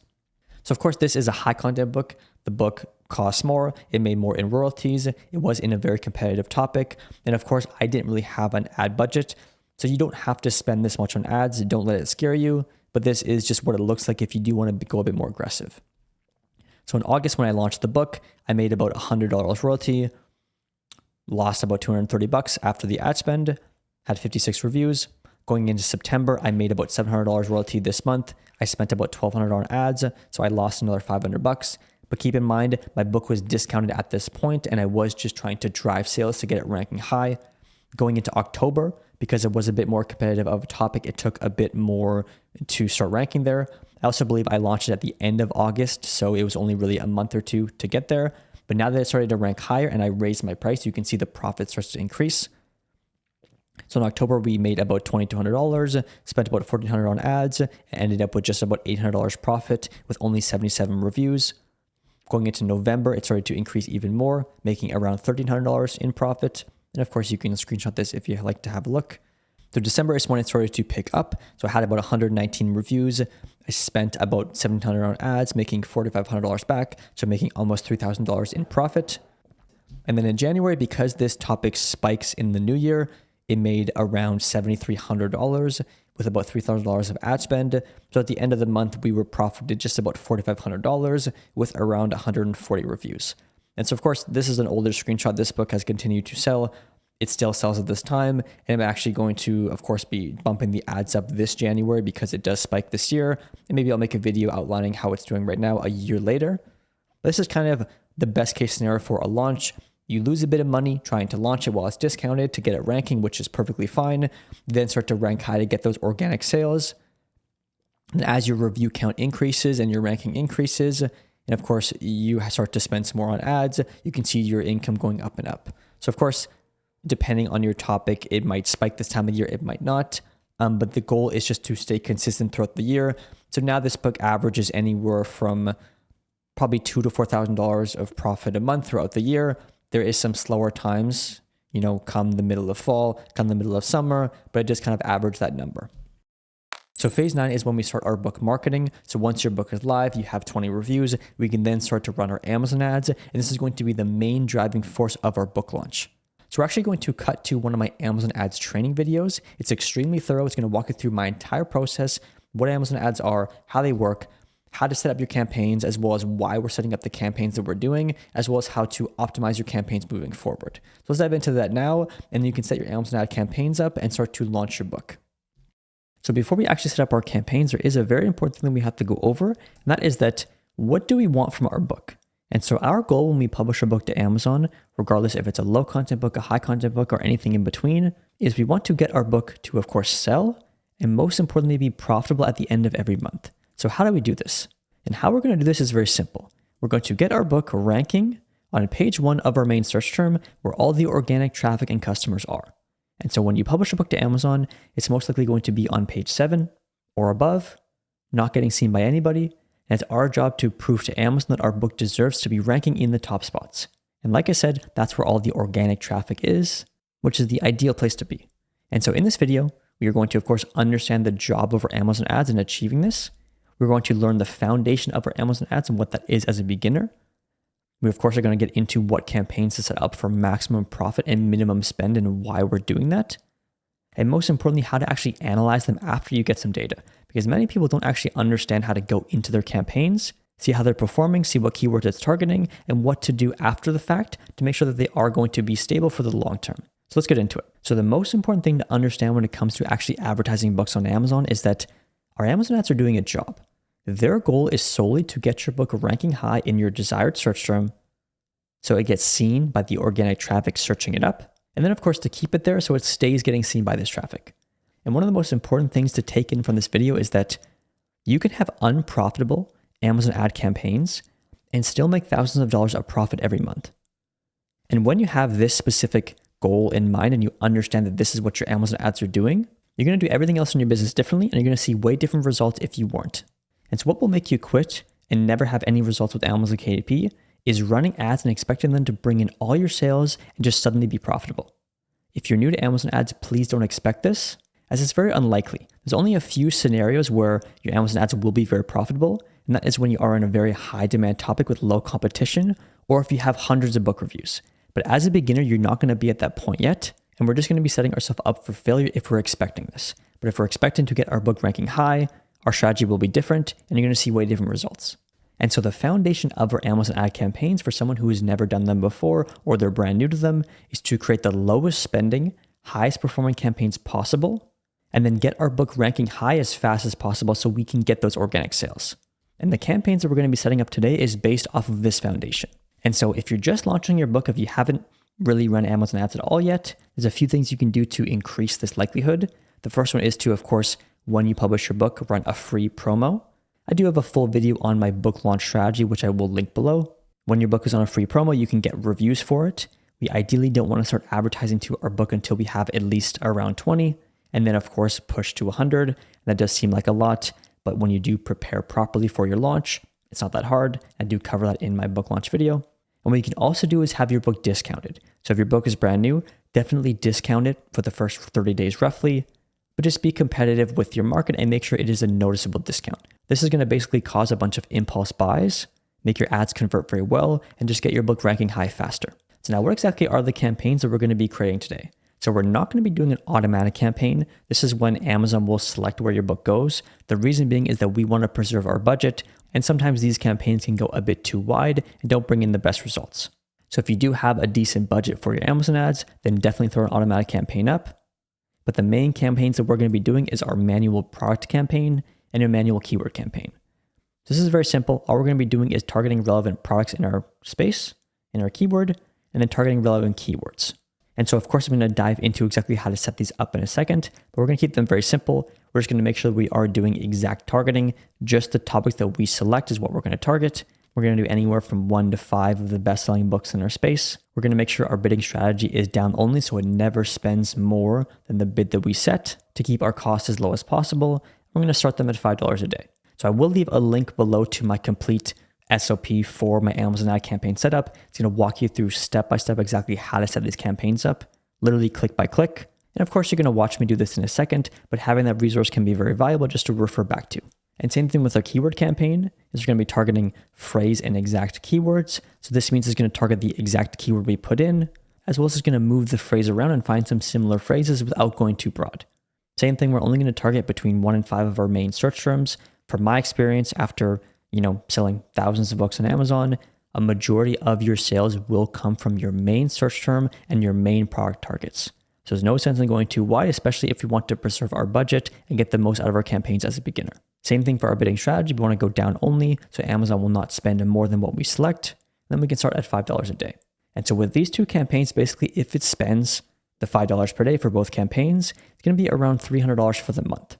And the important thing to know about Amazon ads is you're only spending money when people click on your ad. And so you can show it to as many people as possible. It's not going to spend any money, but the second somebody clicks on it, it spends that bid amount. And of course, if you don't understand what I'm talking about, we will dive in, set the campaigns up. It's going to make more sense. And so if you did do everything else correctly, you found an awesome topic, you created an awesome book, you're launching it properly, you have at least 50 to 100 reviews. If it's spending this $300, you definitely should see a return. It might not be fully break even, but most likely you will at least get some money back. So you're not going to be spending this 100% out of pocket. And if by this point you're just confused, overwhelmed, and you just want direct help from an expert with your Amazon KP business, I will leave a link below to my coaching program, and you can just learn more about how it streamlines your Amazon KP experience. So let's actually dive in and set these campaigns up. I'm going to keep it super simple and straightforward for you. And like I said, I do have the SOP document linked below. You can just go make a copy of that. It's going to walk you through click by click exactly how to set these campaigns up. So if you've never set up Amazon ads before, you're going to want to go to your KDP dashboard, go to the marketing tab in the top right, and then go to the Amazon ads little section here. And from there, you want to go to the Amazon.com marketplace and then click go to Amazon ads. You're going to have to make an account. And then once you're in there, we can go and set up our campaign. Step 1 is to click the button create campaign. From there, we go under sponsor products and click create campaign again. We're going to click standard ad and then select the book that we want to advertise to. Make sure that you are selecting the paperback option. For targeting, we're going to go manual targeting. For this, we're going to set up our keyword campaign. We can do this first. We're going to go under our suggested keyword. We're going to deselect broad. So it's just phrase and exact. We don't want to go too broad. From there, you can just click add on the phrase and exact of anywhere from 1 to 10 of your main keywords and search terms. We don't want to go too broad because, like I said, a majority of your sales will come from your main search terms. And because we want to get the most out of our Amazon ads, this is the best strategy to do this. You can keep the bids as the recommended bid that it provides, unless it's over $1.50. We don't want to be spending, $2 plus per click, because it's very easy to have unprofitable campaigns when that's the case. But if we're only spending $1.05 per click, in this case, of course, if we're publishing high content and we have at least $6 royalty per sale, That's more than enough window to make some good profit. You can also enter the list of your main keywords here and add them like this if you did go to Amazon prior and search them up. For campaign bidding strategy, we're going to click dynamic bids down only. All this does is make sure that Amazon does not spend more than the bid we select. If we select up and down, it's going to spend up to 100% more for bids to win placements. But in this case, to be intentional with our spend, we're going to keep it so it doesn't do this. So you can leave bid adjustment blank, but if you do want to pull a bit more from your ads, you can change this to maybe 20%. This is just going to change your bid by 20% to win the top of search placement, which is essentially the best placement on the first page. So spending a bit more for that is usually okay. They have some new audiences here, but for now, because we're just getting started, we're going to forget about this. And from there, all we're going to do is name our campaign. I recommend having your book title and the exact campaign that it is. So in this case, I did book 1, manual keyword, exact, and phrase. Now we know exactly what book it's for, the type of campaign it is, and what exactly the targeting is. Because if I go and make a new campaign that is just exact targeting, I want to know that that's the campaign that it is. We can set no end date, and for your daily budget, you can of course start at $5 a day, depending on your budget. But if you do have a higher budget, I would recommend using the suggested daily budget because it's only going to bring in more traction. And then once you get some data over a few days or even a week, we can optimize from there. So now when it comes to set up your product targeting, everything's going to be the exact same except for this targeting section right here. We're going to change this to product targeting, of course. We're then going to go to individual products. We can ignore categories. They don't perform very well. We're going to deselect expanded and select exact. And now we're going to pick our main 5 to 10 best-selling books in our topic so we can advertise our book on their product page. So the only rule of thumb with this is we don't want to select books that have more than 500 reviews. It's going to be harder to convert those sales. However, if your book does have over 100 reviews, then basically any best-selling book should be fine. So go and search your keyword up and look at the main books that are ranking at the top. Most likely they will be similar with the ones that are here, but it is good to go and double check and make sure you target those. So we're simply going to add these here. There's going to be just one bid because it is exact targeting. And we can of course keep it at the suggested bid as long as it's a conservative number. And make sure that you are targeting the paperback books. You will see the eBooks here as well. It's mainly going to be determined by the price of them. Everything else stays the same, but of course we're going to change the name to book 1, manual product, exact. Because we're just targeting products and we're targeting the exact products, we're not going broad. Same thing, start at $5 a day, but if you do have a bit more budget but you don't know where to allocate it, the product campaigns are a great place to do this because they tend to convert very well. In my opinion, product campaigns sometimes convert better than keyword campaigns because you're targeting people who are already on books similar to yours that they're looking to buy. This is why we also want to make sure that what we are targeting is very exact.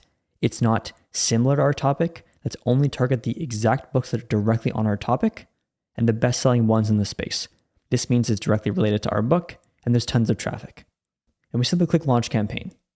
It will take a bit to moderate, but then once it's live, we can see it on our dashboard. And so why are these campaigns all that you really need? And so the important thing with these type of campaigns is that we are targeting our exact customer without going too wide.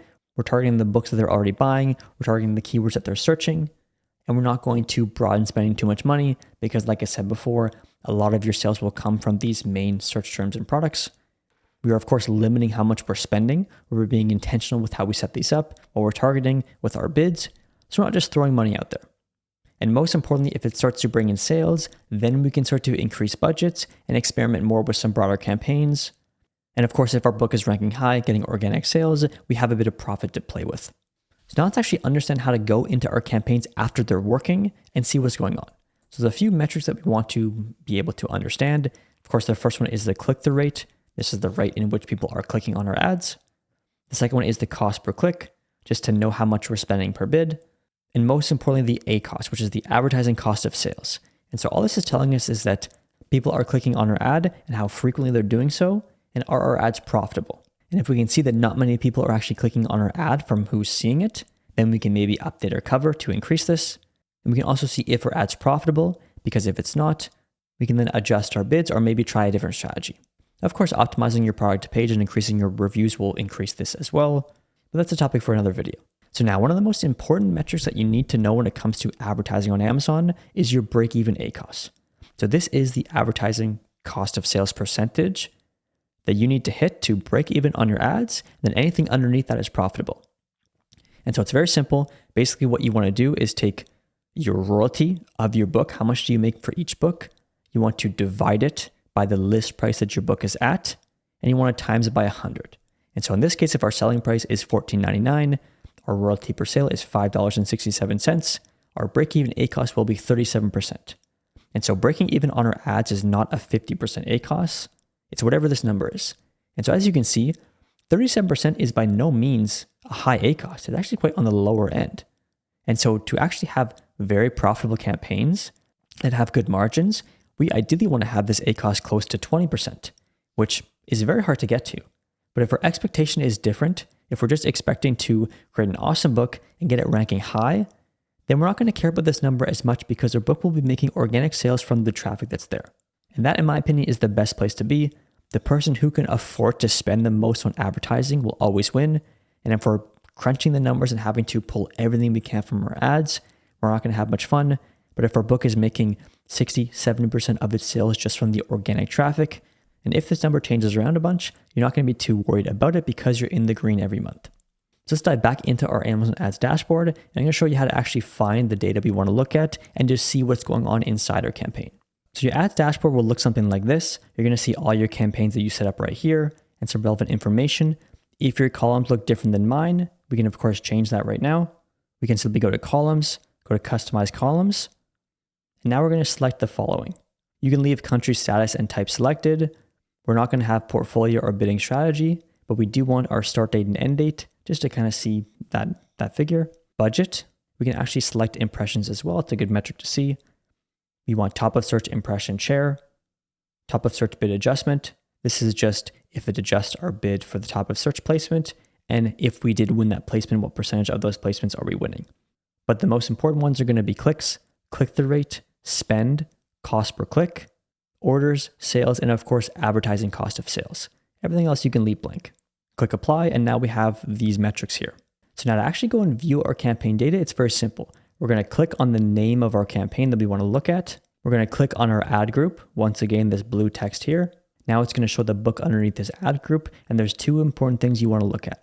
The first one is targeting. Targeting is the actual keywords we selected. So as you can see, there's 3 products here that I selected to target. And then search terms is what the ads actually targeted. So as you can see, we have a column here that's product targets and then match product. And so if you are doing a broader campaign, you clicked expanded, or your keyword campaign has broad and phrase, then you will have your main targets, of course. But because it's phrase and broad, it's going to find more things. And that's what's going to come up under the match product. And so as you can see, the 3 books that I had selected under targeting are right here. I'm probably going to blur this out so you might not really be able to see it. And then it has a bunch of other targets here. And so if you want to make more sense of this data, we simply go over to our columns over here. You can customize them again if you like under columns. But all we're going to do is select the orders tab and then select it one more time. Now this is going to bring everything into the top. And so everything basically in the last 30 days is going to filter so we see the most sales at the top. And of course, you can always change this to, last month, this month, the last 65 days as well, just to get a bit more data. And so this is what you want to look at. And so the simple thing that I do with this is there's 2 things. One, I'm going to look at my best selling, my best performing keywords or targets. I'm going to see what these are here. I'm going to record them somewhere just so I keep track of them. So if I want to make a new campaign that just targets those, I can. What I can also do is adjust the bids. So if my ACoS is a bit higher than my break-even ACoS, I'm going to adjust the bid to be lower to maybe make it a bit more profitable. Or if the keyword itself or the product is wildly unprofitable, like this one here where it has 114% ACoS, I'm most likely just going to turn it off.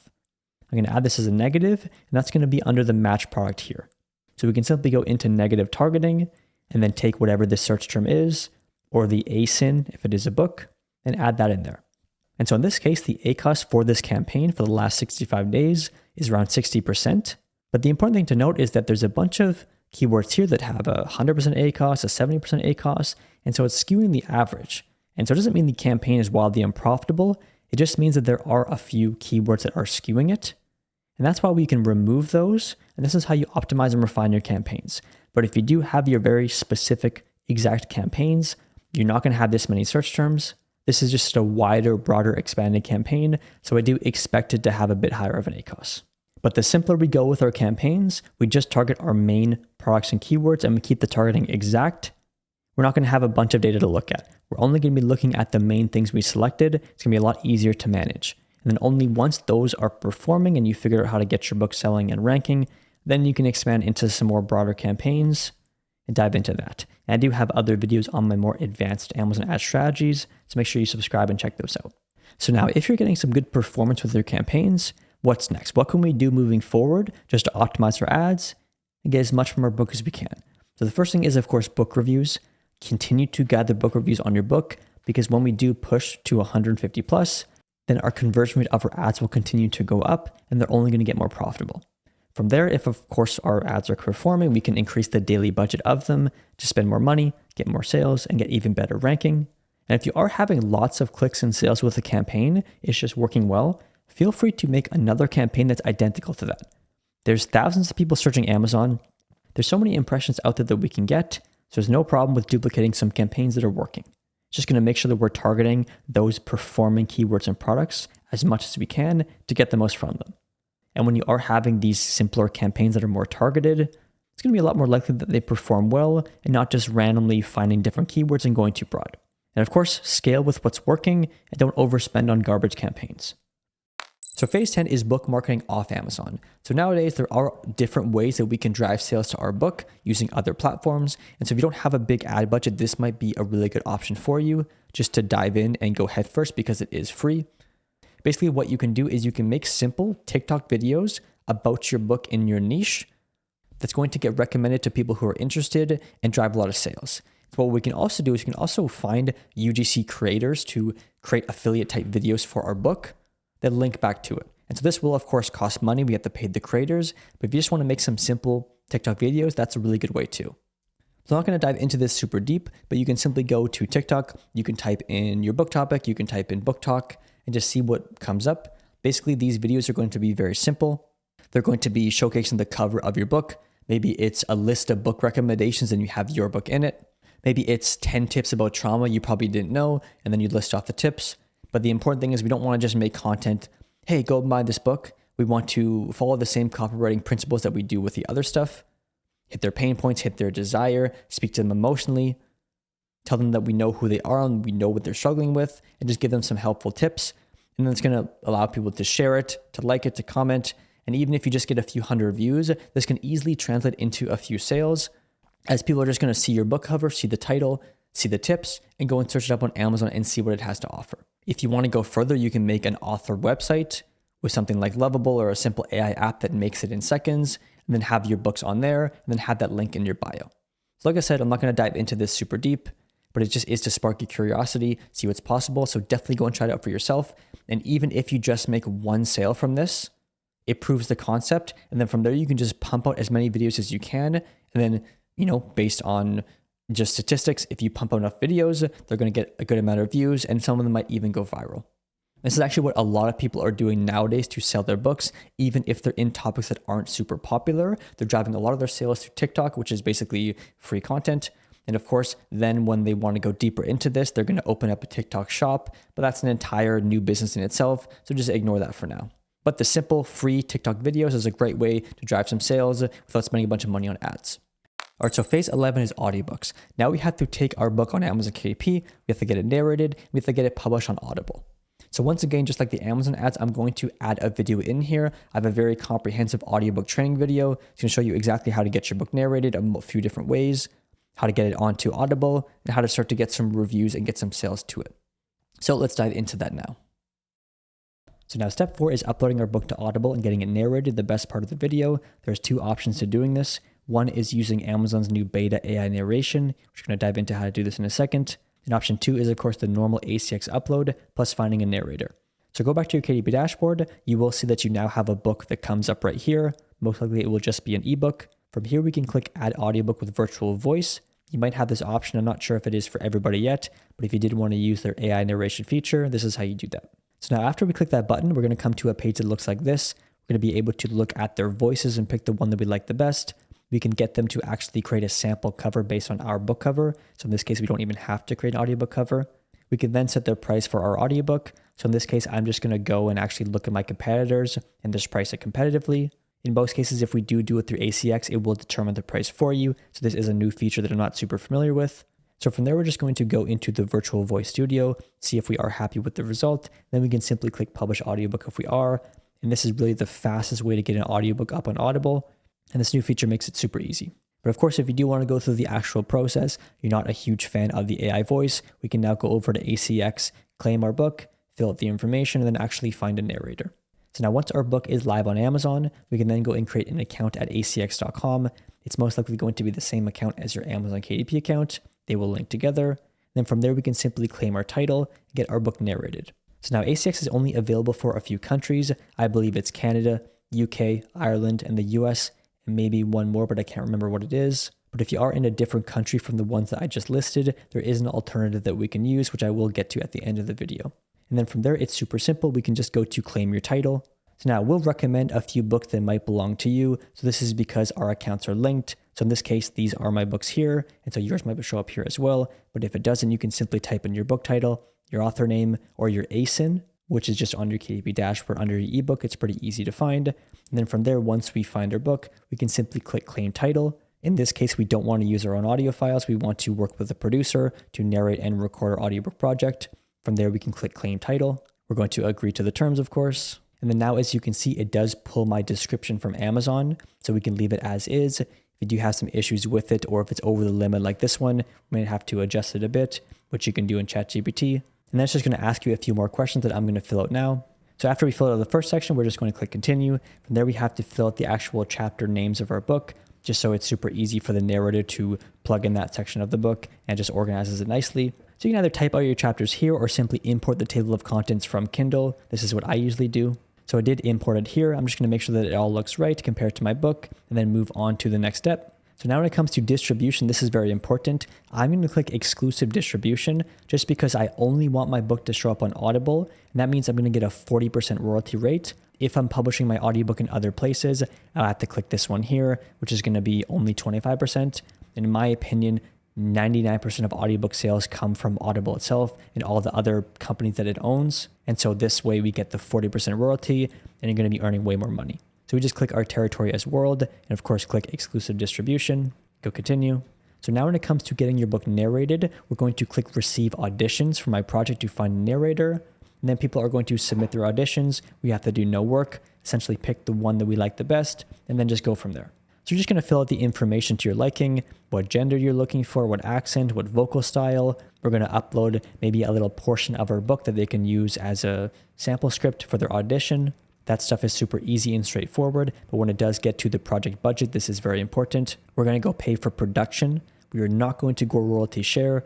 The reason being is because, yes, this will be an upfront cost, but I'm going to show you it's not going to be that expensive. But if we do royalty share, it means we're going to be sharing our royalties. So basically, if I click this, I would not have made $45,000. I would have made basically half because it cuts your royalties in half, gives half to the producer. So I've heard some stories where people have done this to save $1 and their book ends up making, $100,000 and half that went to the narrator. So always click pay for production, pay the couple $100 it costs and move on. Just going to work out in your favor in the long term. Now, when it comes to the range, always click 50 to 100 per finished hour. You should never spend more than $50 or $60 per finished hour to get your book narrated. And in this case, for a 3-hour book, at the $50 mark, it's going to be $160 to get it narrated. This is a one-time cost for this book to sell for years to come.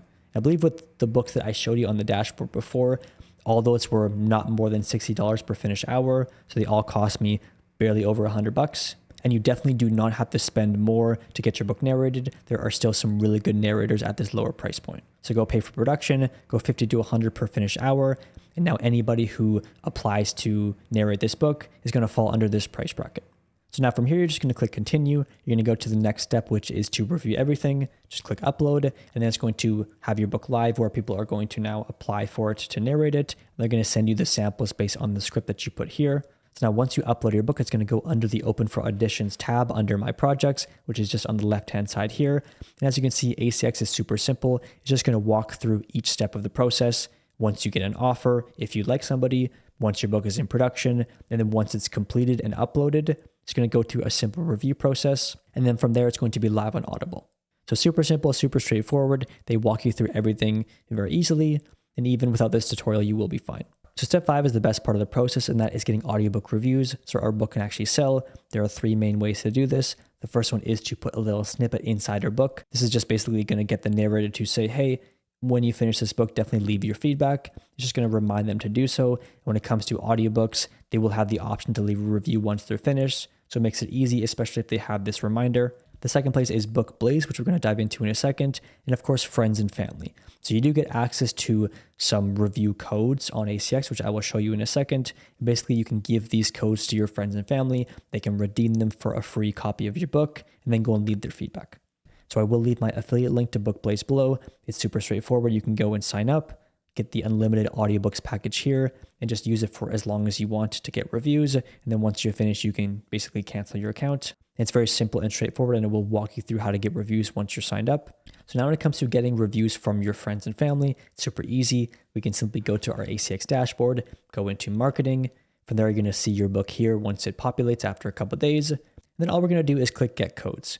Then you can see you're going to have a bunch of promo codes which you can copy, send to your friends and family. You can also basically click this button here if you did share it, just to keep track of everything. When you do copy and send it to them, it will give them a link to go to actually redeem this code, or you can simply type in redeem audiobook code on ACX and you can do it there too. And then they're going to leave their review. And even if you can only do this for 5 to 15 people, that's fine. Audiobooks aren't super saturated, so even 5 to 10 audiobook reviews can work super well in non-competitive topics, and most topics with audiobooks are not competitive. So just get as many as you can, through BookBlaze. That's just going to set you up to rank high and start to make some organic sales. The final thing I want to touch on is if you do need an ACX alternative, if you're in a different country, you can use Findaway Voices. I believe it's actually called Voices now, but basically this allows you to create audiobooks and then publish them on a bunch of different platforms. So they're going to do all this for you. All right, phase 12 is how to actually scale our KDP business and most importantly, get results. And so the next steps for you is, of course, continue to gather reviews. Reviews and social proof are so important for our books. If we don't have enough reviews, we're not going to be able to compete with our competitors. And overall, our books are just going to die off. Of course, we want to monitor our ads. I did briefly show you how to optimize your ads and keep track of them. So make sure you're doing this and shut off any campaigns that aren't performing and make sure that the campaigns that are performing well, increase the daily budget to get the most out of them. But most importantly, you have to keep moving forward with conviction. Whatever happens, just move on to the next book. And this is why it's important not to put too much weight on ourselves with a very expensive book that takes a long time to create, because it's going to be a lot harder to move on from it. We can't have an emotional attachment to our books. Take what we've learned, move to the next one, and keep moving forward. This is the most important thing you can do.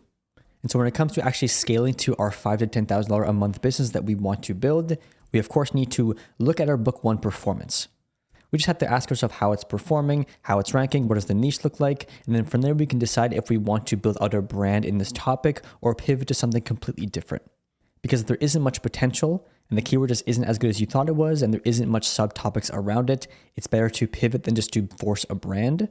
This is a big issue I see people do is they focus on building a brand without actually looking at the topic objectively and seeing how their performance was with their book, and then they end up with multiple books in dead topics. And so evaluate if the book's doing well, build a brand out, build a bit of an audience, or you can pivot to something else. When it comes to actually building a brand, if you want to know what the next steps are for that, is of course we want to make sure that our book actually has some results. So we start to rank higher, we start to get some sales and prove the concept of that book. Because just because your book doesn't necessarily blow up right away, that's perfectly fine. But if we can see that there is momentum, that means we can build off of that. We can get more reviews for our initial book. And of course, we can create more books within that brand that kind of work off each other as well as just compounds our income. And so if my book is on inspirational soccer stories and it does start to do well, I have some success, and I want to build out more books like this, both so I can build out my brand underneath my main pen name, but also because if I've already created one of these books, it's going to be so much easier to create the next one. And as you get to books 3, 4, and 5, you're going to have a really streamlined process. And you can pivot to similar style books in different topics, or you can continue to build out the one brand. But more importantly, you're refining your skill set for this specific style of book, and it becomes way easier. And so all I'm going to do is go and look for some other sports to make a book like this on. So we can just type in inspirational sports stories or inspirational football stories. I'm sure there's one like this. So yep, of course, there's inspirational football stories too. So we can make a book here. Inspirational basketball stories, there's one here as well. So it does show a lot of potential for a larger brand. So this is all I'm going to do is look and see how wide I can go. In some topics, you'll find that there isn't multiple genres like this. And so you're either going to have to get creative, or in my opinion, you should pivot to something else. There's nothing wrong with having a diverse portfolio of books in different topics. But in this case, it does make sense to continue on with this style of book, have multiple books underneath my one pen name, and just establish myself as an authority in these topics. If people see my books all over the place with similar covers, they're clearly cohesive with the same author name, just going to build a bit more credibility. And over time, you actually build a brand that people want to follow, people want to be a part of, and people want to buy the new book that you launch.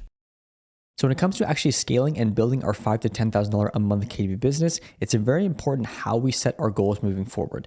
We don't want to set arbitrary number goals like I'm going to hit 10K a month in 6 months. This is possible, but it is very hard. And of course, if we don't hit this, when we have this number, we're going to be discouraged. However, if we set a goal that is, I'm going to publish 10 books over the next 6 to 12 months and improve with every single one, you're going to have a way better time and way better results. But if we solely focus on the number outcome, we're going to constantly let ourselves down. But if you do publish, let's say 6 to 10 books over the next year, and you improve with each one and you do each one with intention, it's very unlikely you won't at least have a little bit of result to keep you going. And so make sure you're very intentional with how you're setting your goals. If we're just setting these arbitrary number goals, we're going to set ourselves up for failure. But what's very important is that you do not stop here. This is just the beginning, and you need to force your way into success. And so how to make success inevitable in your life and in your business is you need to decide what you want. You need to go after it without looking back. And you need to tell yourself that success is non-negotiable. You need to have a conversation with yourself, look at yourself in the mirror, write it down, whatever you need to do, and tell yourself that this is non-negotiable. You have to do this. If your boss tells you at work tomorrow to do something, you're going to do it because you have to. And the problem with a lot of people, and most people, myself included, is we don't hold ourselves to the same accountability. And so if we say we're going to do something, we need to do it with conviction. We need to do it with everything that we have, or else what's the point? Because it's so easy just to not put effort and not to do things. That's why we have to reframe the situation we're in, have a conversation with ourselves, and decide that success is non-negotiable, and I'm going to do this with everything I have. And the important thing you have to understand is that success has nothing to do with external factors. It is only your internal reality aligned with universal law that allows you to become successful. And now this is a whole other video in itself, but I promise you, if you decide who you want to be, you envision yourself as that person every single day, and you work as if you are that person intentionally with effort, you have unparalleled self-belief behind this, and you do not stop until you get what you want no matter what, you will be successful. I can't stress this enough. The only reason that I am sitting here today with the success I've had, and by no means am I where I want to go, is because of this. This is it. I'm not the smartest guy. I didn't get the best grades in high school. I didn't go to college. I wasn't really good at anything. I just decided what I wanted from my life, and I realized that I didn't like working for people. I hated working jobs. I hated being told what to do. I wanted to be in charge of my life, and I decided that that's what I wanted. I put these things into my life with great intention, and I never looked back. And success, what happens is it just kind of unfolds in front of you. Because if you are thinking, feeling, and acting like the version of yourself that is successful, the result of that is you become successful. Life is just physics. It's just a bunch of actions and reactions to those actions. And based on your actions, your inputs, you get certain outputs. And so if you're putting in bad inputs, you're not working out, you're sleeping in, you're eating bad, you're being lazy, you're scrolling TikTok, what do you think is going to happen? But if you reframe it and you think, feel, and act like the version of yourself who is successful, like the $10 million version of yourself, your life is going to unfold differently in front of you.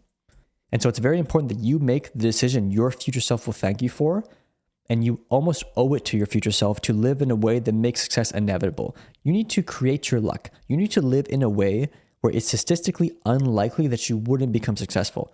And when you are putting in the work, you're staying consistent, you have unrelenting motivation, unrelenting discipline, you have unrelenting self-belief, and you don't even look back until you get to where you're going, the luck will unfold in front of you. It will create itself. And so often people do not succeed not because the business model, it's because of themselves. It doesn't matter how old you are, how young you are, where you're from. If you're watching this video, you have access to the internet. You have access to an incredible amount of resources that will give you the tools you need. But the important thing is you need to reframe who you are to get to that point. And so I know why you made it this far. Most people will not make it this far. They'll skim it, they'll scan it, they'll click off. They're not going to do anything. They're just looking for a reason to feel productive. Oh, I'm productive. I'm looking up on my business, but they're never actually going to take action. But the reason that you made it this far is because you're not a quitter. You know that you're capable of more, but you simply can't explain it. You can't explain how your brain works or what you're searching for, but you know that you're different and you know that it's there. You're trying to find that path to go all in with, but you have uncertainty around the direction and just what to do, really. You don't really know what you need to do, but you know you want to do it. But more importantly, you know that you can't give what you want to do a fair shot the way you've been doing it. And that's why you're watching this video. You want the direction, you want the guidance, you want the step-by-step path. And the reason why people fail with online business or Amazon KDP in general is because they tend to try it out. They might publish a book or two, have some fun with it, but they're uncertain about the whole process. They don't really do it right. And more importantly, if they don't get the result they're hoping for very quickly, they're just going to quit. And so how I look at that is that, was it ever going to work out to begin with? Or is this person setting themselves up for success, or are they just setting themselves up for failure? And so I want something different for you. I don't want you to be set up for failure. I want you to be set up for success to the point where it's almost inevitable. And I want you to eliminate as many points of failure as possible. I don't want you piecing together YouTube videos and trying to figure it out. I don't want you to spend months creating a book and spend thousands of dollars doing so. I don't want you hoping that your keyword is good and just crossing your fingers and hope that it works. I don't want you hoping that you did everything right, when in reality, it's very hard to know if you did or not. And I don't want you to have no chance to actually succeed with this, yet wonder what went wrong. Because this is honestly the worst place to be when you think you did everything right and you simply don't know what went wrong. It's going to be so much harder to move forward with confidence if this happens. And so I want to give you every reason to succeed with your Amazon KDP business over the next 6 to 12 months. I want you to have clear step-by-step guidance and a clear roadmap to follow. I want you to have a streamlined book creation process that's fast, easy, and affordable. I want you to, of course, have one-to-one guidance at every stage whenever you need it. I want you to be able to move forward with confidence, knowing that you're on the right track and you're doing things right. And most importantly, I want you to have every reason to actually see results. And if you pair this with the proper mindset shift that you've already made, you're going to be set up for success and it's going to become inevitable. And when you have all these foundations in place, this is how you see people who have the standout results, like Mario. I've talked about him before. He had taken multiple courses in the past, published tons of books with no result. However, he kept pushing forward. He had the mindset to do it. And then once he had all these other systems in place, basically his next book just shot to the moon. And of course, most people will tell you that this is easy if you wire the money, but I'm a no-nonsense guy. I'm going to tell you that it's not easy. It takes time, it takes effort, it takes investment, it takes grit. It's going to be the hardest thing you've ever done. But who's more likely to succeed? The person who's just piecing together YouTube videos, kind of trying it out, looking for these get-rich-quick schemes? Or the person who is diving in headfirst, has unrelenting self-belief, has the right tools and templates at their disposal, and is surrounded by the right people who have already done it to get that guidance whenever they need it? And so if you are this person, if you are somebody who is taking this seriously, you want to dive in headfirst, you believe in yourself, and you want to actually build a successful business over the next 6 to 12 months, then Publisher Mastery Academy was built specifically for you. This program is meant to remove points of failure. It's going to give you an exact blueprint to follow step by step in great detail. It's going to give you one-to-one guidance at every important stage so you can move forward with confidence, knowing that you are on the right track, so that you can simply focus on execution and not worrying if you're doing things right. And if you do get to a bottleneck or a point where you're unsure, you have the guidance at your disposal whenever you need it. I built PMA around 4 crucial pillars: clarity, certainty, acceleration, and support. A step-by-step book creation and launch roadmap so you always know what to do, why it matters, and how to execute it well. A done-with-you content approval system so at each critical checkpoint, you can submit your content for approval and move forward with confidence, not guesses. Pillar number 3, acceleration, is meant to streamline your book creation process, give you access to proven templates, workflows, prompts, dashboards, and checklists that streamline execution, and have 100% access to all the innovation in the space and all the new resources that I create, and just to make each book faster, easier, and more affordable than the last. And of course, pillar number 4, support, is meant to give you that one-to-one support whenever you need it. Direct coaching, weekly Q&As, and a serious community for feedback, accountability, and momentum, so you never do this alone, and you're surrounded by people who know exactly where you've been and where you're going. And so if you do want to learn more about my one-to-one mentorship program, Publisher Mastery Academy, you can click the first link in the description. You can learn about our system, our structure. You can book a demo call to get clarity on it. Don't worry, it's not going to be a pushy sales call, just a call for you to learn about the program and see if it is right for you. And so if you do want to make 2026 the most pivotal year of your life, click that link in the description to learn more, and I look forward to seeing you inside. All right, so if you've made it this far in the video, I applaud you. You're already ahead of 99% of people just clicking around looking for a get-rich-quick scheme. You have the clarity, you know the moves, now the only question is, are you actually going to execute? And I personally want to know exactly who you are if you did make it this far. Make sure to go in the comments below and type in real OG crew, because if you did make it this far, you're definitely one of the real OGs. You locked in, you committed, and it's only a matter of time before you achieve what you've been hoping for. Most people will take this information and go right back to their old habits. They'll rush, they'll guess, they'll look for the next get-rich-quick scheme, but they lack the discipline to actually lock in and learn how to do things right. And 6 months from now, they're not going to be any closer than when they started. It's very important not to be a spectator in your own life. The goal here isn't just to publish a book. The goal is to build a cash flow machine that works while you sleep. And that only happens when you stop guessing, start learning properly, and start putting in the reps to do so. It's not supposed to be easy. If it was, everyone would be doing it and the opportunity wouldn't even exist. The difficulty is the barrier to entry and what keeps the ordinary people out. You have the path, now go put in the work. No excuses, no cutting corners, just pure focused execution without looking back. I appreciate you making it this far. I appreciate the support more than you know. As always, if you want more no-nonsense Amazon KP advice, definitely subscribe. And if you're tired of the DIY struggle and you're ready to implement a professional grade system, the link for PMA will be below. That out of the way, see you in the next one.